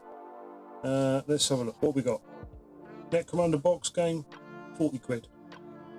The Outlanders boxed supplement, so there was a box for Outlanders because it included terrain as well, 20 quid. A Cawdor gang, or in fact, all of the gangs, £12. £12.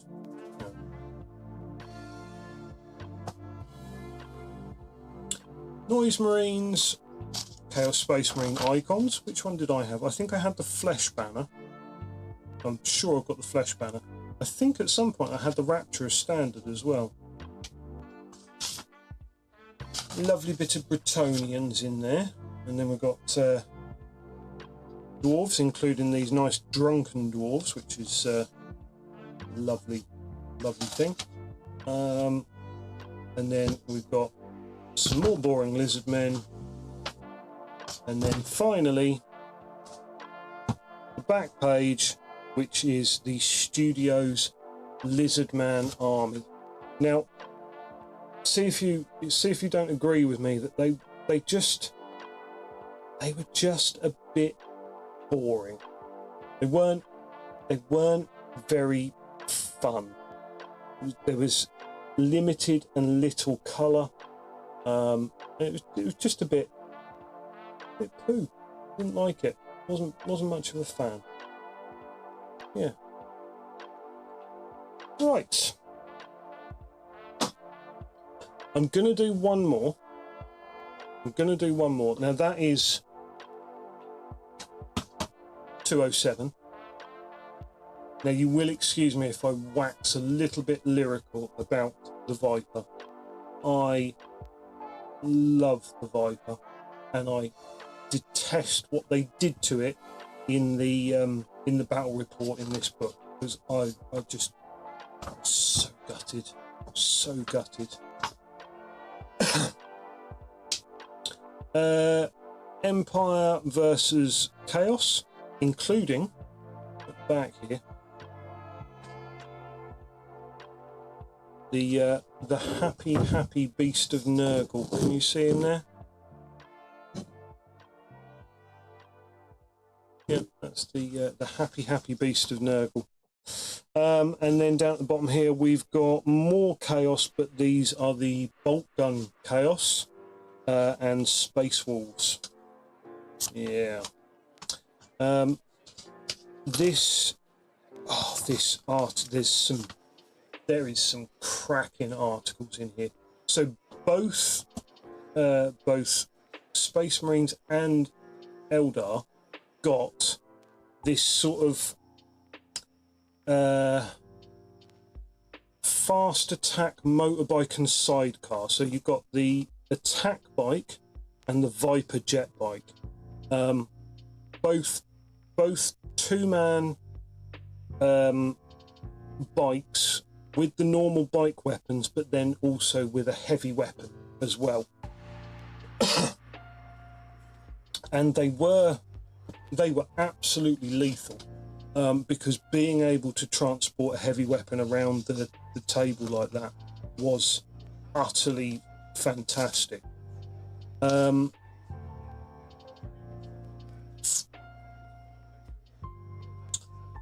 That apparently is oh,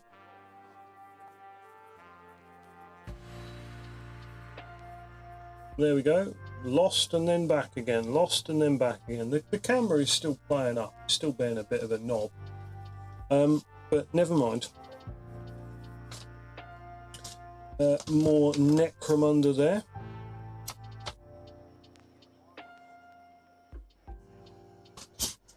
And then here we go straight. Look at that artwork. Is that not stunning? Absolutely stunning. I don't know what it's supposed to be. I'm assuming that is something to do with a craft world, because it certainly looks like engines of some sort. But that is just, for Warhammer art, absolutely fantastic. These are the rules for the Eldar jet bike. They weren't very expensive, to be fair. And then they looked like this. Oh, they're just absolutely amazing. The cockpit on them was fantastic. This little clear glass canopy that they had, and then you see the different colour schemes that they had for them. This Ulthuii one, back when Ulthuii was still black and yellow,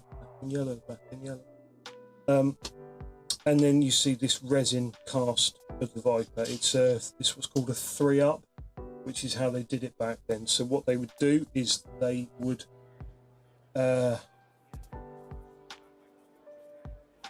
They sculpted it large, and then they used a machine that they traced over the sculpt, and it would reduce that tracing by a factor of 3 and cut it out of the moulding, which is, I mean, it was clever.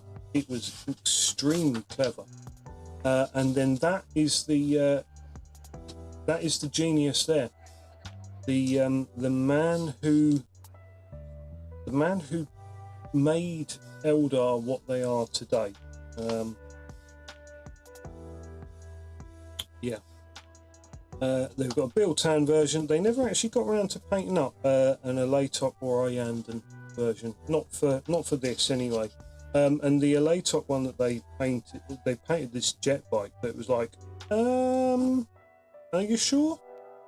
Are you sure that's how their bike should look? Because I'm not convinced that was the right colour scheme for them. An article on alliances in Warhammer. Some of them worked, some of them didn't, some of them were a bit shit, some of them were actually quite natural. So they talked here about doing allies of Bretonnians and Wood Elves, which Bretonnians and Wood Elves kind of had a sort of mutual don't fuck with each other kind of vibe going on. But other than that, they were not exactly the best of friends. There's a nice little article here about Meet the Heavy Metal Team, introduced by Michael Bay and then showing some of the guys who used to sort of work on his team, with some really, really stunning figures. I mean, you look at this: Jonas Exton, Richard Potter, Torben Schnorr, with some absolute gorgeous miniatures that he painted. And then Ruth Hollaback, who painted a lot of these really lovely Eldar and elves and what have you. Yeah.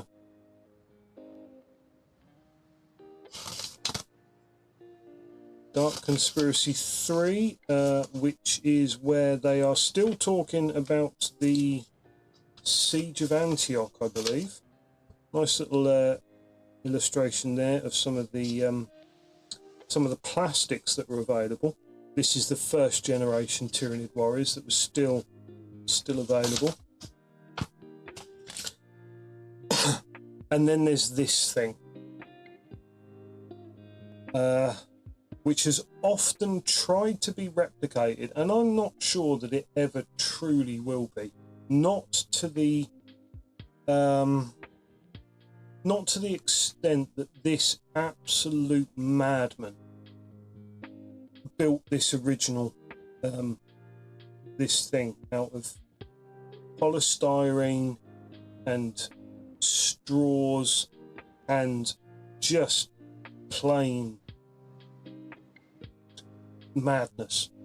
It's just absolutely madness. This is a vertical Necromunda board, which they illustrate with 40k models, which I suppose you might be able to get away with playing 40k on it, but this is 100% a Necromunda board. And not only is it a Necromunda board, I think it's possibly the Necromunda board. I think this is possibly the greatest gaming board I have ever seen. And I can't believe they never did anything with it. They never took that idea and went, oh, yeah, we'll make a vertical game. We'll include verticality rules. I don't know why they didn't. It's madness that they didn't. But, you know, that's where we are. Nice little article here on Warhammer Orcs. Again, still no Fat Bloke, and I know he did like his orcs. I think the first time that we properly see him in this would probably be Tale of Four Gamers, which I think came later.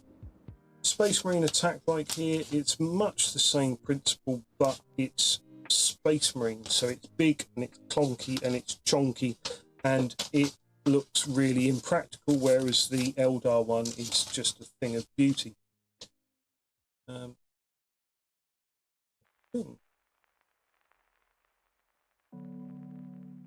it's fine.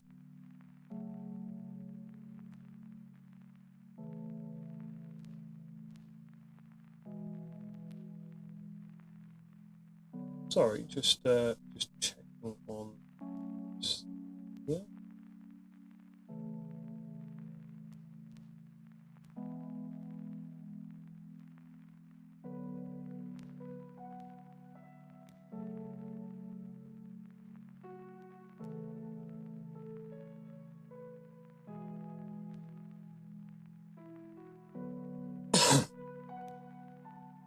Sorry, let's just jump back there. The Great Unclean One. This was the first time I'd seen this model. There was an earlier version of this. I don't think it was quite as good a model as this one. I think it might have had slightly more character. It might have been a bit cheekier. It might have been, but I don't think it was as good a model. I think this one was an outstanding model. Also, the Nurglings. Excuse me. Like I say, it's been a long old week. And then this is really something to see Wayne England's concept sketches for the Great Unclean One, and you just look at the character that they had. Things like these little demon infestation, just sort of creeping and looking in the corner. Absolutely stunning. Obviously, these models did dual service. They did dual service in Warhammer Fantasy and in Warhammer 40k. So that's a real nice sort of place for them to be. When you have look at this. Wow, this was my take on a Space Marine chapter, which was shit, so we'll gloss over that. Here we go. Epic 40,000 finally drawing close to its release, and you can start to see, oh my giddy aunt, look, we've got Imperial Fists and Eldar fighting it out over a ruined city. There was these massive gargants and things like that, fighting against, you know, hordes of Space Marine tanks, you know, games played with proxy miniatures, because they all still had the epic miniatures. It's just that they were only just starting to release things like Epic 40,000 miniatures. So you can see here, and again, this is just an image that I pored over, just going, oh my god, I want them. I want a Baneblade. Before they went on to release, you know, an actual Baneblade. Looking at this image here, and I get my first glimpse of the new Warlord Titan there. There's a Thunderhawk, a metal Thunderhawk. We all know where we've heard that one before. The Lustrian diorama. I really like this diorama. I didn't think much of the Lizardmen of the time, but seeing it like this with all of these conquistadors and the like coming in, and you know, with little puffs of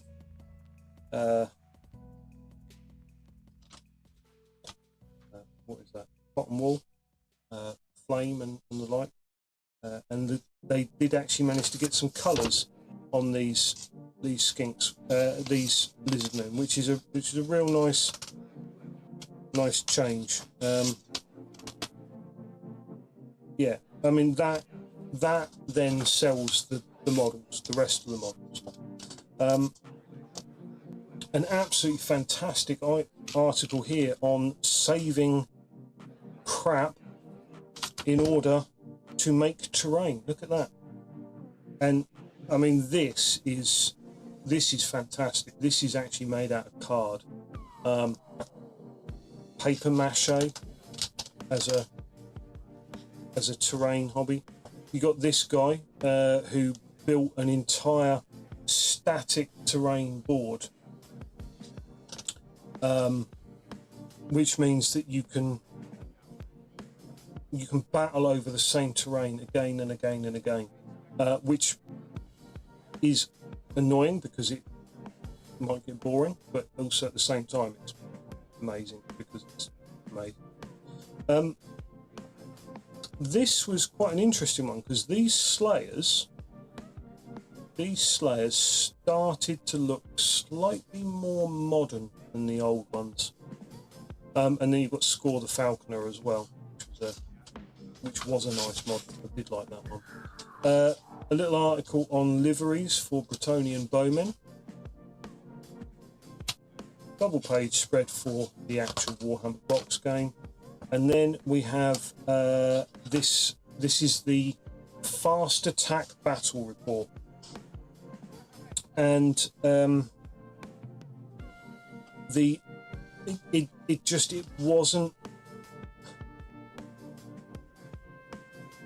it wasn't very fair to the Eldar. They had to attack this fire base, so the Eldar ended up with cover, and then each turn they could get reinforcements that could come on,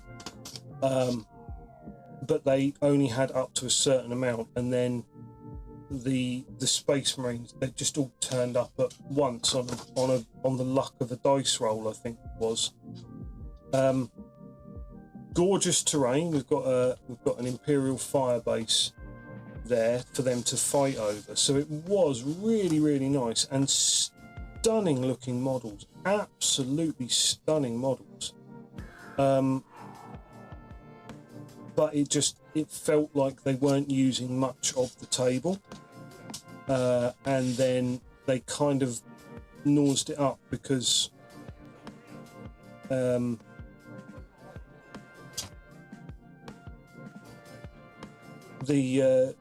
like I say, it was a case that I don't think it was very fair on the Eldar, but that was because Eldar were my force and Space Marines were kind of meh. I didn't like Space Marines at that point. And there is the Imperial Firebase. Look at that. That is a stunning little model. Again, card and plastic with both sides of the card printed. Just super vibrant, bright colours on it though. I do believe they were slightly more muted than this in real life. The printing process has made these a little bit bluer than perhaps they actually were. Now, we are at the end of this one. We've got Great Unclean One, plus his Nurglings. Some beautiful little Nurglings there. Some Orcs for some reason, I don't know why, because they weren't in much of the book itself, the magazine itself. Some of the Dwarf Slayers that I was talking about, and as I say, some of these are getting towards the more modern take on Slayers, whereas you know, these guys here started to be a bit more modern, whereas you've got some of the old ones creeping around at the back. Wood Elf Way Watchers, which were absolutely gorgeous models. They all had cloaks with leaves and what have you. The Eldar jet bikes of the time with an absolutely terrible picture of how it's made up. Space Marine bikes and an attack bike, and then finally some Space Marine armor variants, which some of these I think you can still buy today in various box sets. Yeah, awesome. Now that's the back cover of this one. And what I would draw your attention to is this one here, which is that. See that? See that? I don't reckon you can. I don't reckon you'll be able to make that out very well. That is an Eldar bike rider, who for some reason has had an Escher Heavy, the Escher Heavy Plasma, a head chopped off and stuck onto that Eldar biker. which I love it. I think it's fantastic. And again, it's the idea that these models can feature in an international publication. I think it's brilliant, absolutely fantastic. Now, I think this is enough review of old white dwarfs and trying to reminisce about the days when I got into the hobby, and when I met people like Paul Sawyer. It was it brings back some memories. The man was very much he was very much an integral part of my growing up without actually knowing I existed.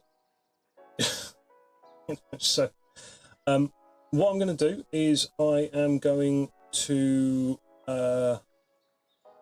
I'm going to be right back. I'm going to go and have a quick bio break. I'm going to grab myself a beer, and then I think we can play a little bit of a game. I think that I've got a bit left in me tonight. I do have to be up quite early, but we'll give it a go.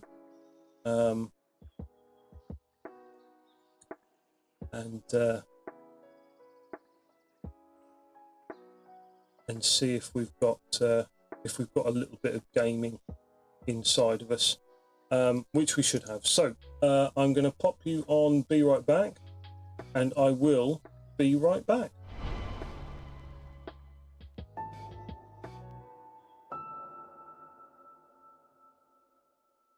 Oh, hang on, I'm just going to pop this this one on.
There we go, folks. Welcome back.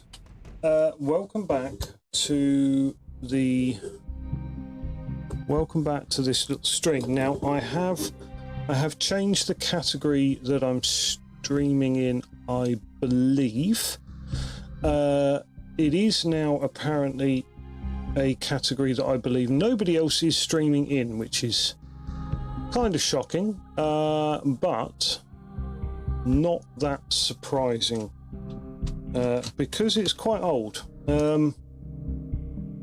However, I'm just going to go with it because it feels kind of right that we would stream this old game. Yeah. So let me jump to the game scene. Let us change out our camera, and we are going to go to this and window capture.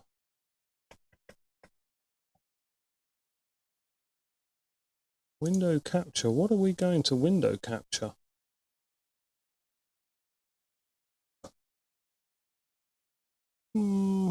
Why is that not?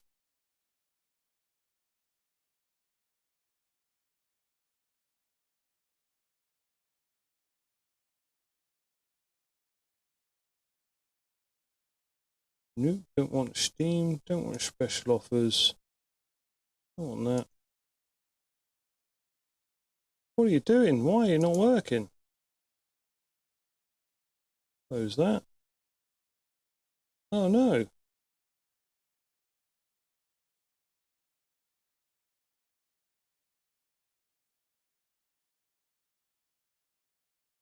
Right. There we go. I am going to start a new campaign on easy because I am just that terrible. In the grim darkness of the far future, there is only war.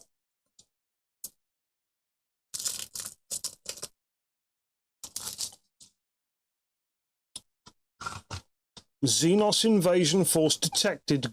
Invasion target Graia.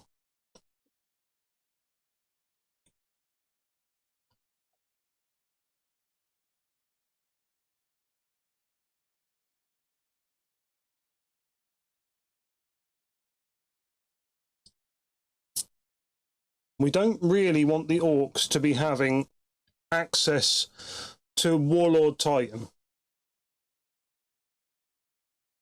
So it's time for us to go and collect our Warlord Titan. Oh, you silly sausage. Right, let's have a look.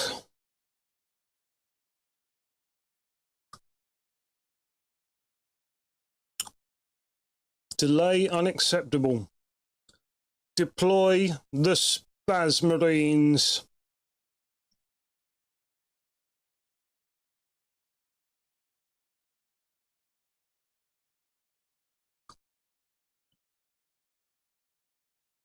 Deploying the Ultramarines. Oh, hang on. You had all of that with none of the crazy noises sound effects.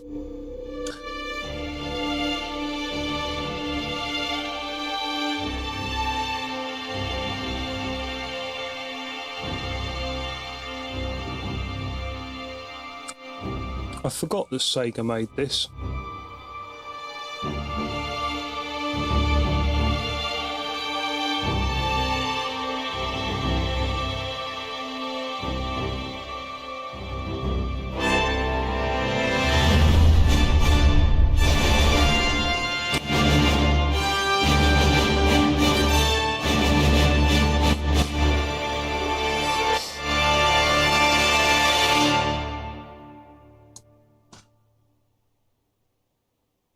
Are you ready? Are you ready for this? Are you hanging on the edge of your seat? Captain Titus, the Orcs have massacred the Forge World's forces. And they have taken the planetary defense weapons. Clever of the damned Orcs. Keeps us off their backs while they loot the Titan war machine. Brace for evasive maneuvers. Pilot, report! Starboard engine is dead, Sergeant. We are losing altitude. Get the ship to safety. We'll find another way down. Aye, Captain. Thunderhawk Lancer Joe returning to launch bay.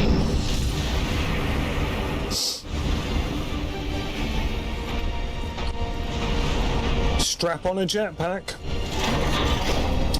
We're going in.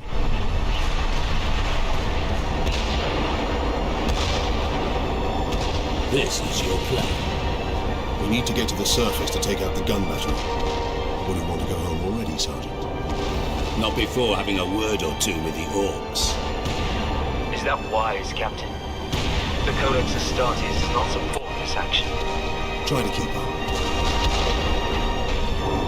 Oh, he's such a rebel. He is such a rebel. I love Captain Titus.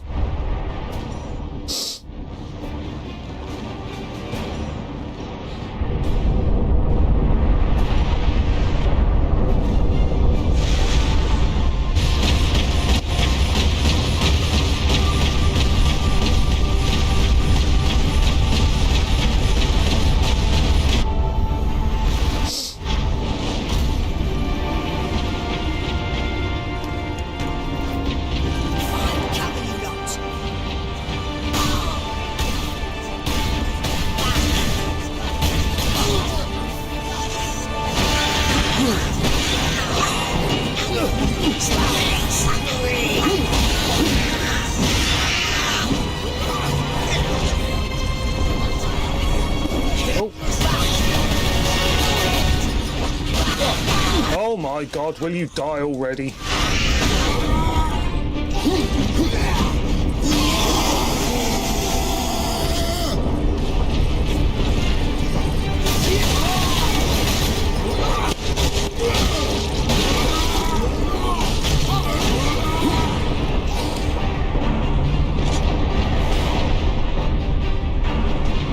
Right, okay, I don't actually know quite how I'm managing to play this with a mouse and keyboard. I've never... Oh, hang on. Bang!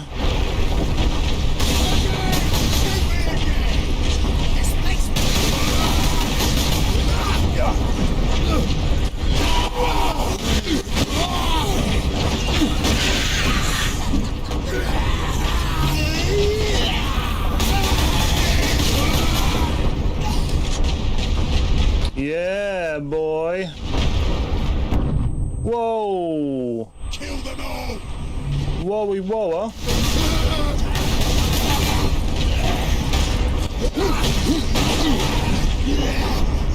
Press F and mouse 5 to stun.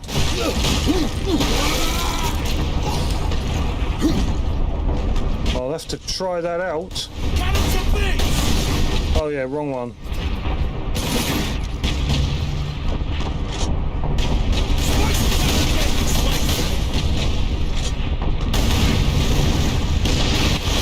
Kaplowy!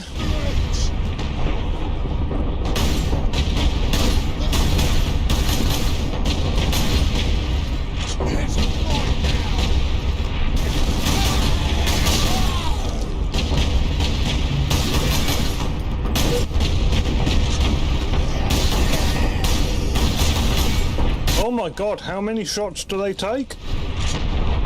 They take all of the shots, I'm guessing. What? Oh, there's another one there.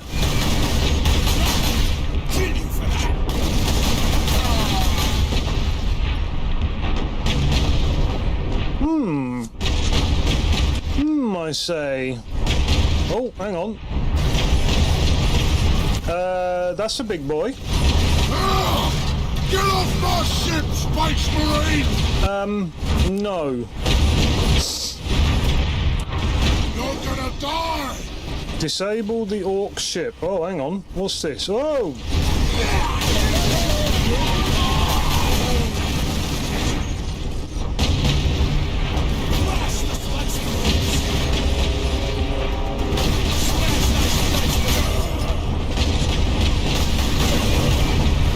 Ah!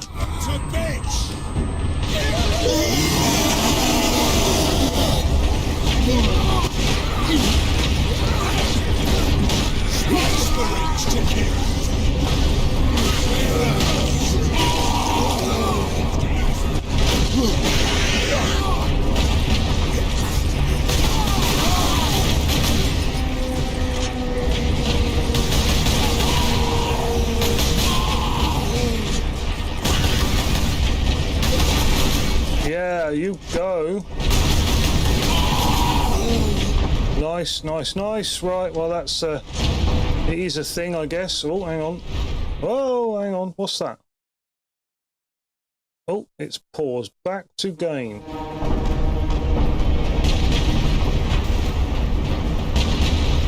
I'm gonna put your head on a spike, Space Marine! Yes, you certainly are.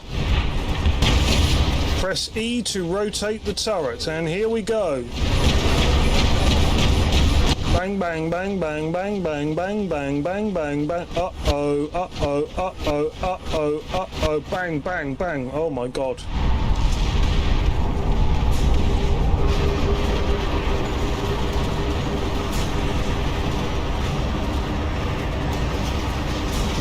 Bet you wish you'd kept that jump pack, don't you?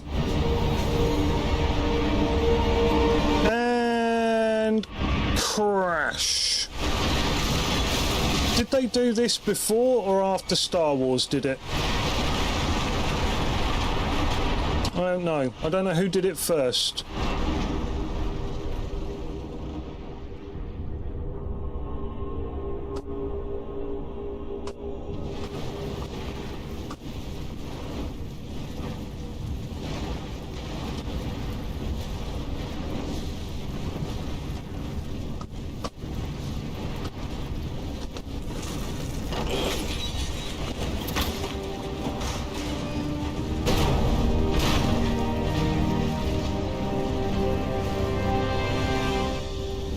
What an intro. Captain Titus, come in. Damned orcs shot me off course. I've had no word from Leandros, but I'm picking up Vox chatter from Imperial Guard forces on the ground. I scarcely thought anyone would be left alive, much less still fighting. Heading towards the front lines now. I will meet you there.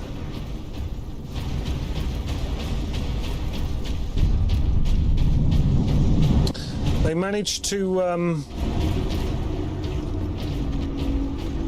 evoke quite a good sense of weight in this. Oh shit.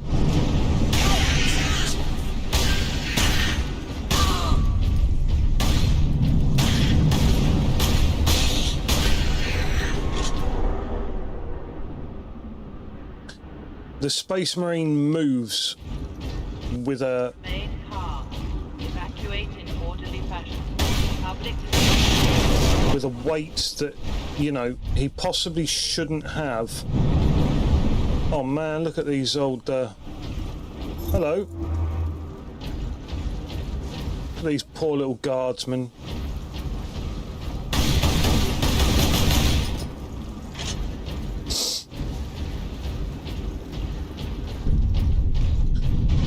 Yes, that's correct. I have unlimited ammo. Unlimited ammo. Oh. Access authorized. Oh, hello. Be with you, Space Marine.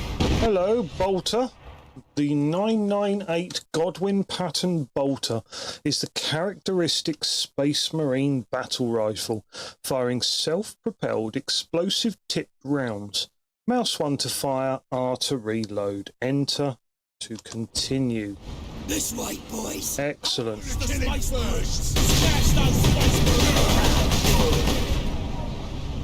Yeah, boy. That's what I'm talking about. That is what I am talking about. If you hadn't guessed, that is what I am talking about. Kill him!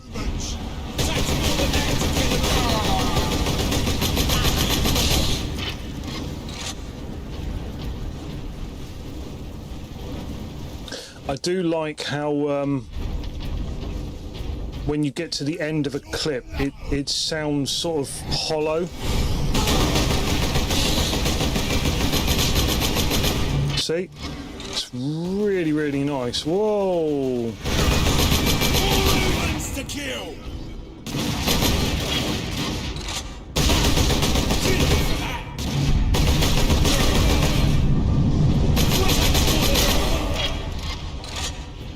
Whoa!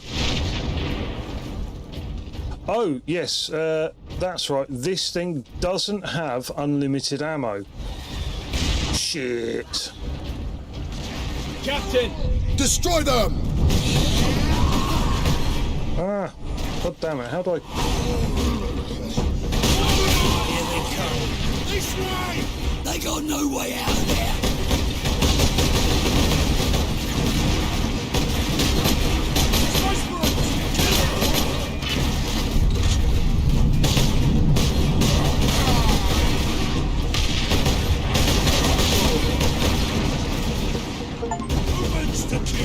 Whoa! Hello.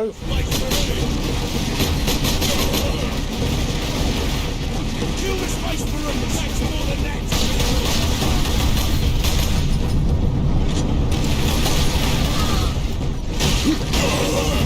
Kill that space marine. Nice. Space marines.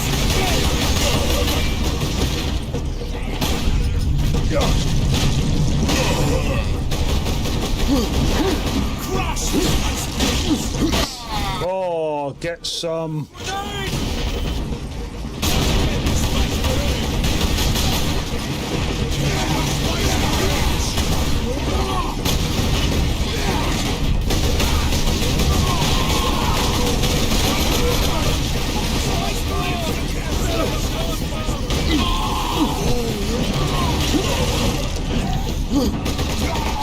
Wowie, wow, that was quite a fight, to be honest with you.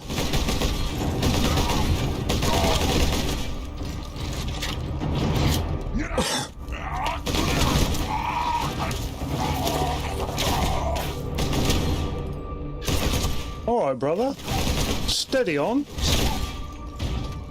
Are you wounded? The Codex Astartes warns against using packs to leap blindly into enemy fire, and for good reason. Your days as a novice are behind you. Why do you still interpret the Codex so narrowly? I look to its rules for guidance. We all do. But there are also benefits to thinking for yourself. Yes. It's more guidance rather than actual rules.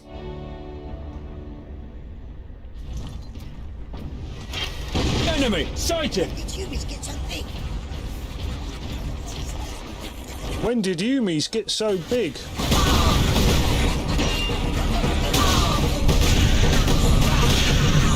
But you know what? Just...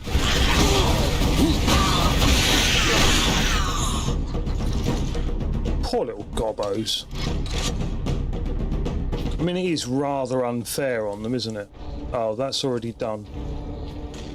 Oh, hang on, there's another one over there. I could have more ammo. Whoa.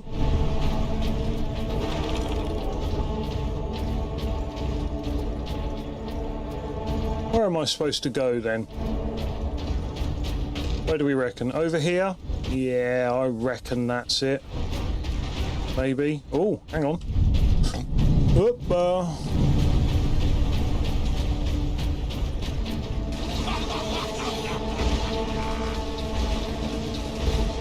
For the defense cannon, Captain? Sedona's picked up local Imperial Guard communications. They survived under the shadow of that gun. I want to know how.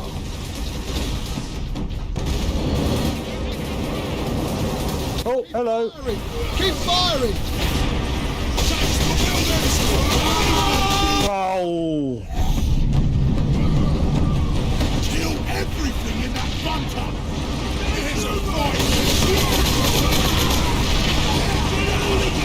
I can't remember what the thing was to charge. Oh, that's the thing to charge.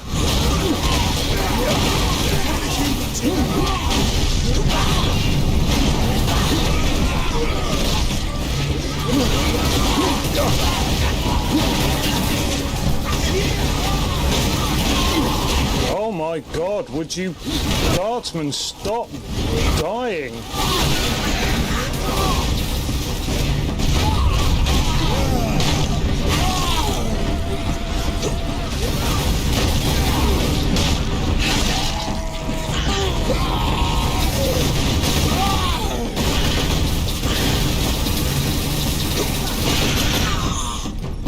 You can't expect me to kill everything, surely. Okay.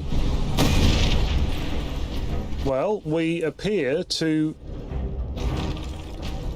My lord, you have saved us.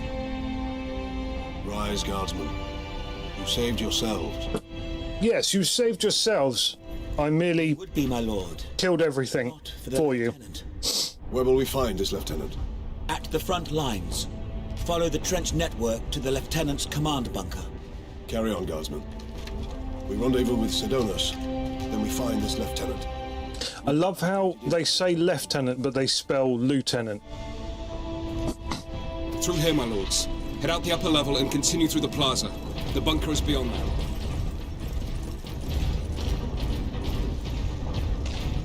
Yeah, here we go. Remarkable. A few hundred against 1 million orcs, and they fight on. What? Only in death. No. Get off! My legs. I can't feel my legs. I got to see a space marine before. Got it. Watch over those who fall. Yeah, I mean, it's probably not right to execute them, but the poor guys are probably not good for much else.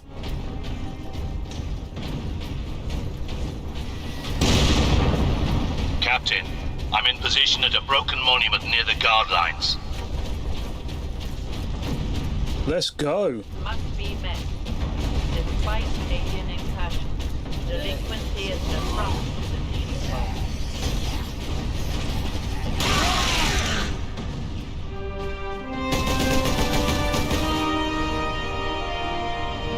Sergeant, I see you found something to keep you busy. Yeah. Hurry not, Captain. I've saved some orcs for you. I wonder how he gets on with depth perception. Orcs have got that gun well defended, no mistake. But typical orc behavior would be to dismantle or destroy the gun. And certainly not use it to keep our forces at bay. There's a strategy behind it. Their leader is no fool.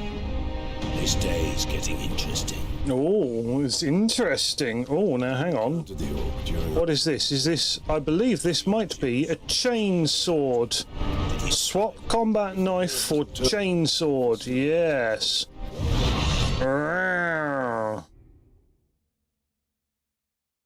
The Mark 9 Hell's Teeth Chainsword is the close combat weapon of choice among Space Marines, combining terrifying power and great speed.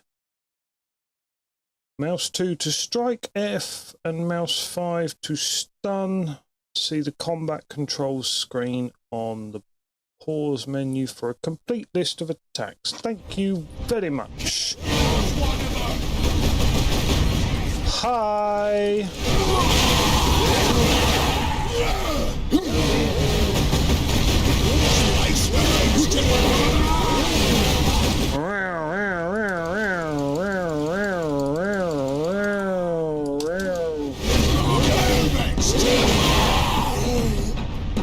Yeah, suck it.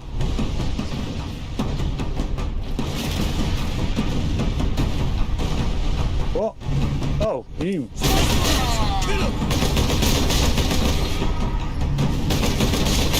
Space Marines! Orcs attacking!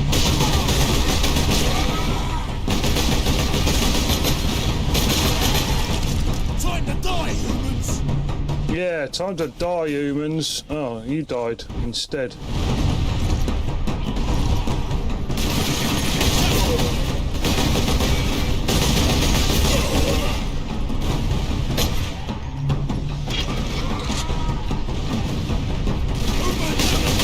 I love how these actually really don't that much matter. You can pretty much skip them all as far as I recall.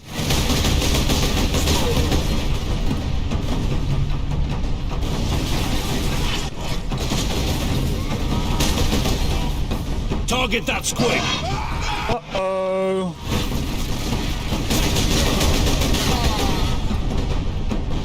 That's right, squigs are bad, folks. Squigs are bad.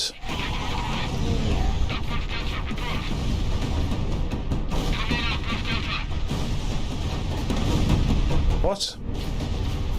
What are you on about? Where am I going? Oh, hello. Yeah, that's right, squigs are bad.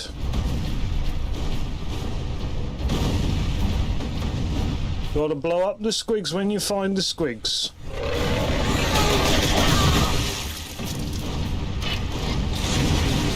Look out! Dropship!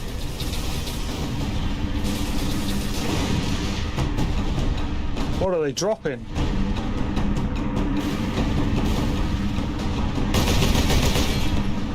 Maybe not. Okay, I don't know. Let's go have some ammo, please.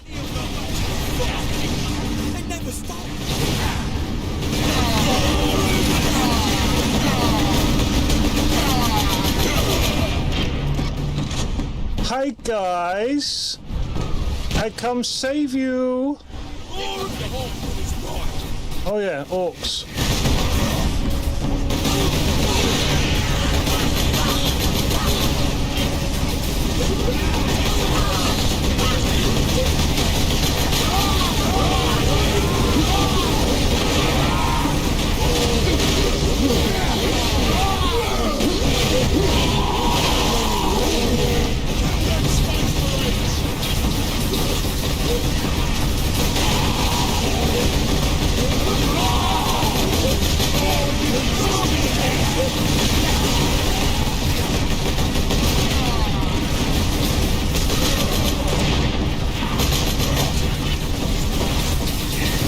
Dropship incoming! I mustn't keep rolling because if I keep rolling the mouse wheel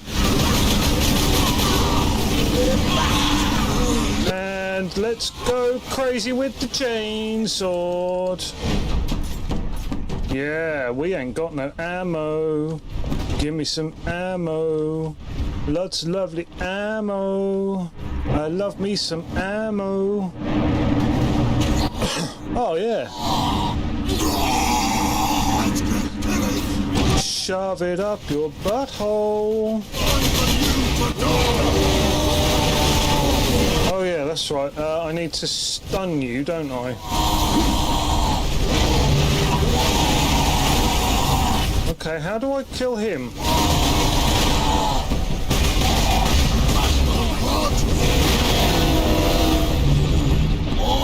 Oh, what? What?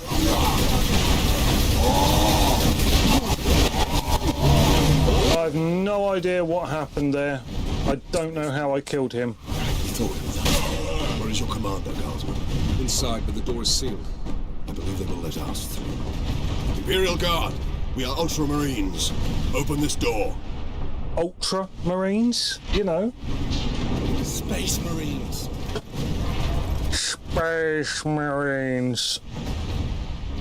I love how they just make out, apart from the lieutenant, whatever, Second recce.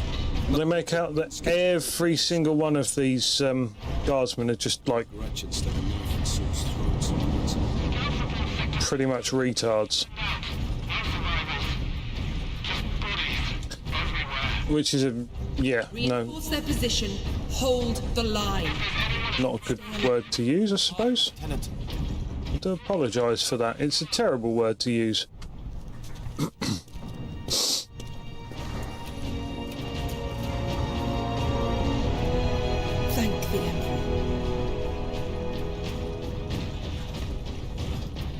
Second Lieutenant Mira, 203rd Cadian Regiment. Captain Titus of the Ultramarines. You are in command. I'm all that's left, my lord. Unless my commanders rise from the grave. So far, they seem content to stay put. Lieutenant, the scouts have returned to forward base. How many? 2. Damn. I sent out 10. That damn gun. We don't have the numbers to make an assault. And as you might have seen, it's shooting down all our support vessels. That is why we are here. Leave the gun to us. Come with me, then. I should warn you, my lords. We've got a slight orc problem down here. You know how sometimes they manage to make a character that's just... Genetic scan complete. Adeptus Astartes. Access authorized. Yay! Fury unlocked! You now gain Fury every time you damage an enemy. Once the Fury meter is full, use T to enter Fury mode. All your close combat attacks are enhanced and you regain health. Fury mode drains the Fury meter, ending when the meter is empty. What do you know of the Titans on this planet? Only that our troops were sent to guard the Titan Invictus at Manufactorum Ajacis. That was 2 weeks ago, and we've lost contact with them. We need to reach that Titan. Your fastest route is across the rail bridge behind the gun complex. It leads directly to the western gates of the Manufactorum. Get to the front line. Oh, look at these basilisks. Field manual. Stuck on bloody Forge World and not a single tech priest in sight.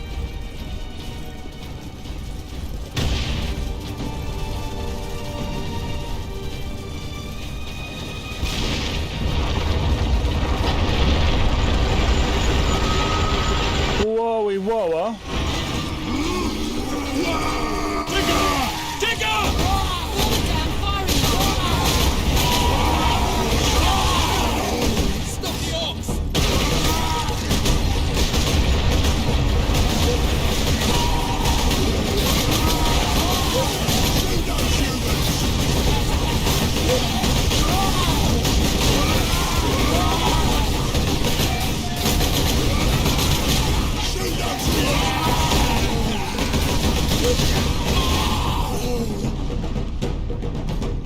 Yeah, I don't need no damn Fury, I just need more bullets.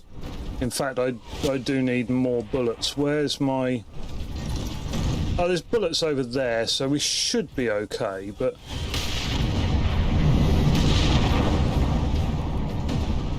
Is that bullets over there? I think they're bullets. We need bullets, that's what we need. Oh, grenades. I don't want grenades, I want ammo.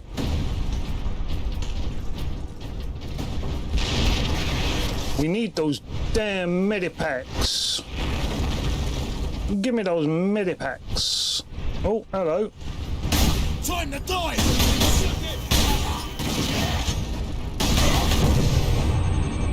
Shut up.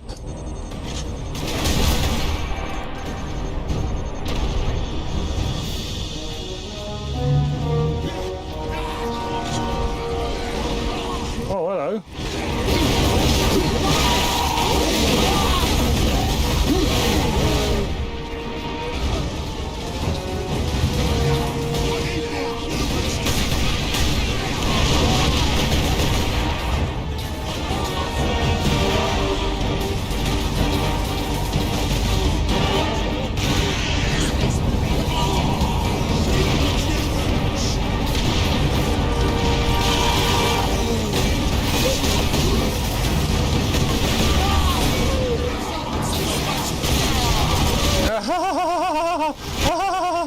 Oh, it's a heavy bolter! Die, die, die! I love me a heavy bolter.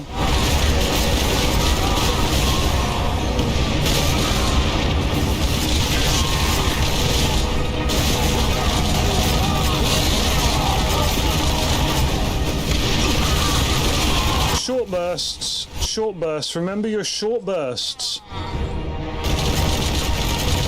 The orcs hold the trench trenches beyond the ruins and the battlements beyond. Give me a heavy bolter, thank you. The Orcs took it almost as soon as we got here, nearly 2 weeks ago. Our unit was the only one to make landfall before they gained control. Now none of our ships can get past the gun.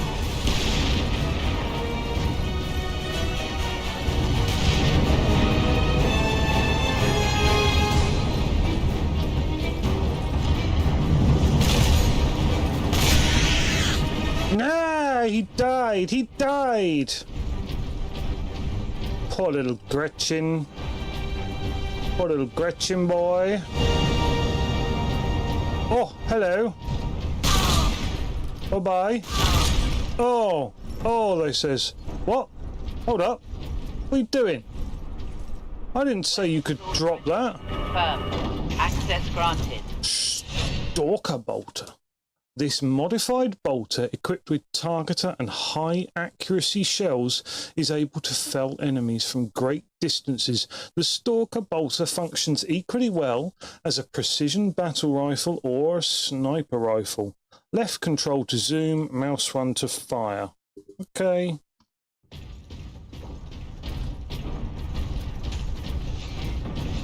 Okay, that's cool. Yes, maybe. Let's see what we're dealing with. That's where the Orcs put the gun battery. Yeah, I guess they would. The wall. There just aren't enough of us. You have survived this long on your own, Lieutenant. You have done well. But you are no longer alone. We will retake the gun. You will get your reinforcements. Yeah. I'll hold you to that, Captain.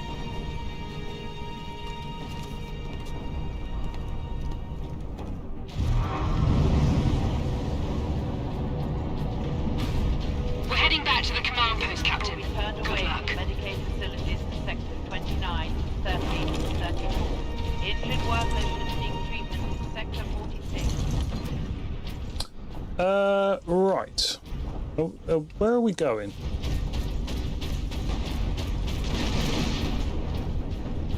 Yeah, that's it.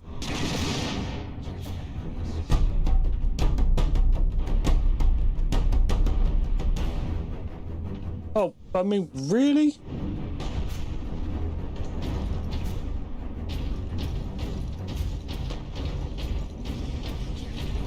Space Marine! Kill you for that! Yeah!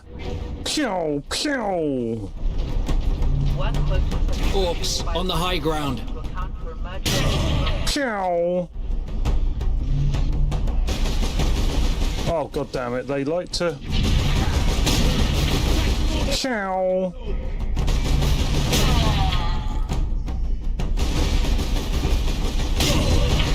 Pew!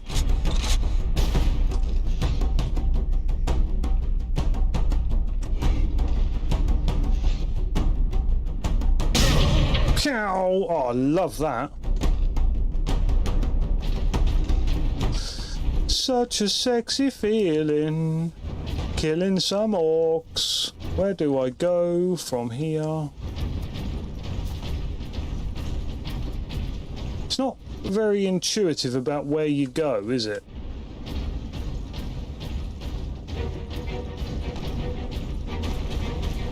Do I go up here? I don't know.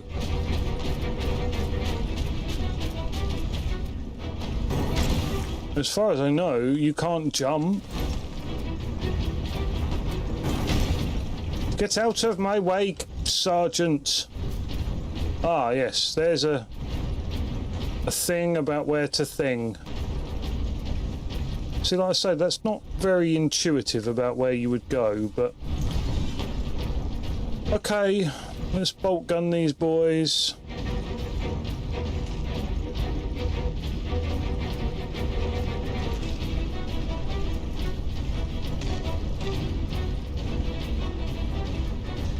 Crush the Space Marines! Yeah, crush them.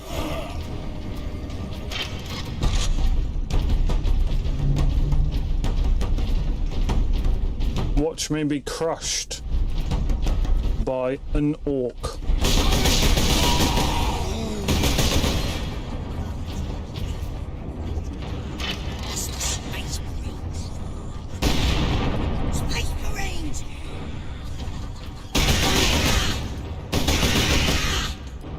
Yeah!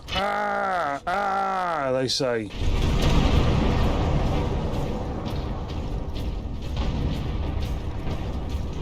Oh, nasty. There's a lot of them.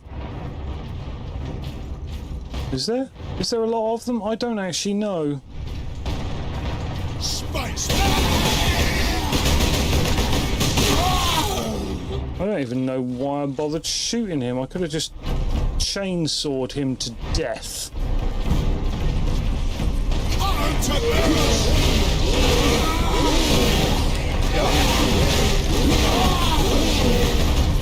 Once we get through these battles, we will use the breach caused by the rock to enter the gun fortress.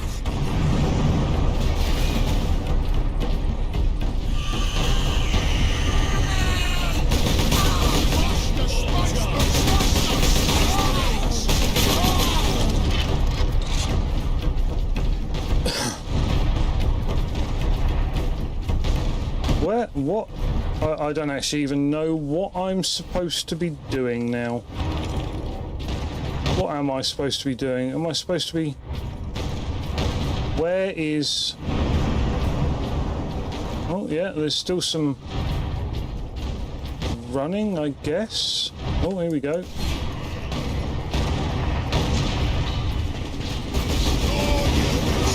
Ow, bollocks to you.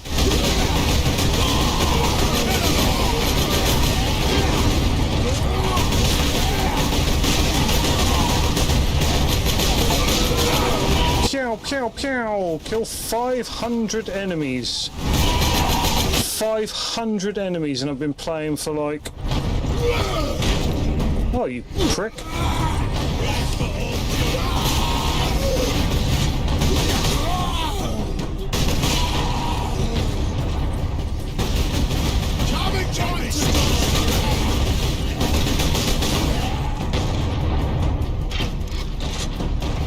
You silly plums.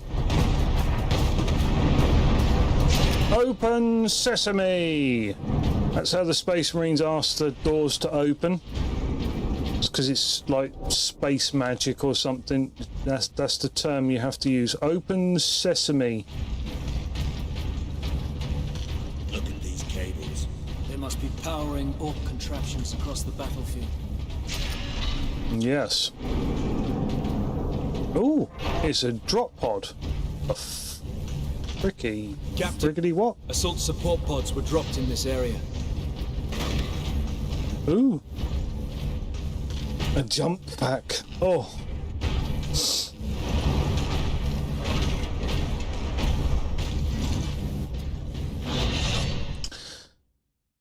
While in flight, tap mouse 2 to blast the ground, killing or stunning most enemy targets.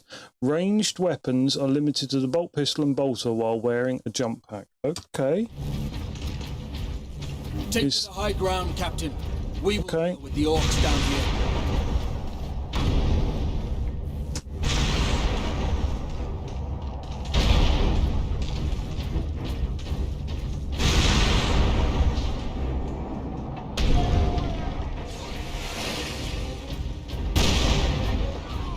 What's that? Ah.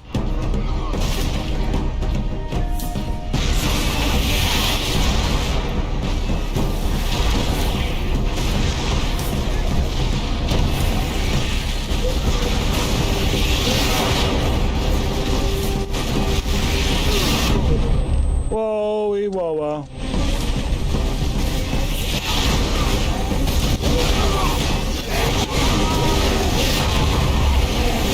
Bye-bye now. Bye-bye.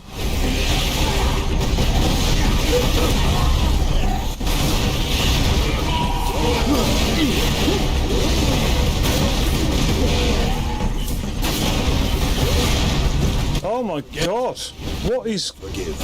The controls on this are a bit wank, to be fair.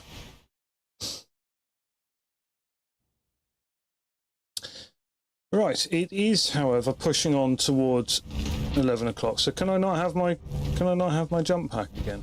Okay. Right. I think this might actually be quite a good time to stop this because I am quite tired. So there we go. I am going to jump over to, God's sakes, what are you doing? There, better.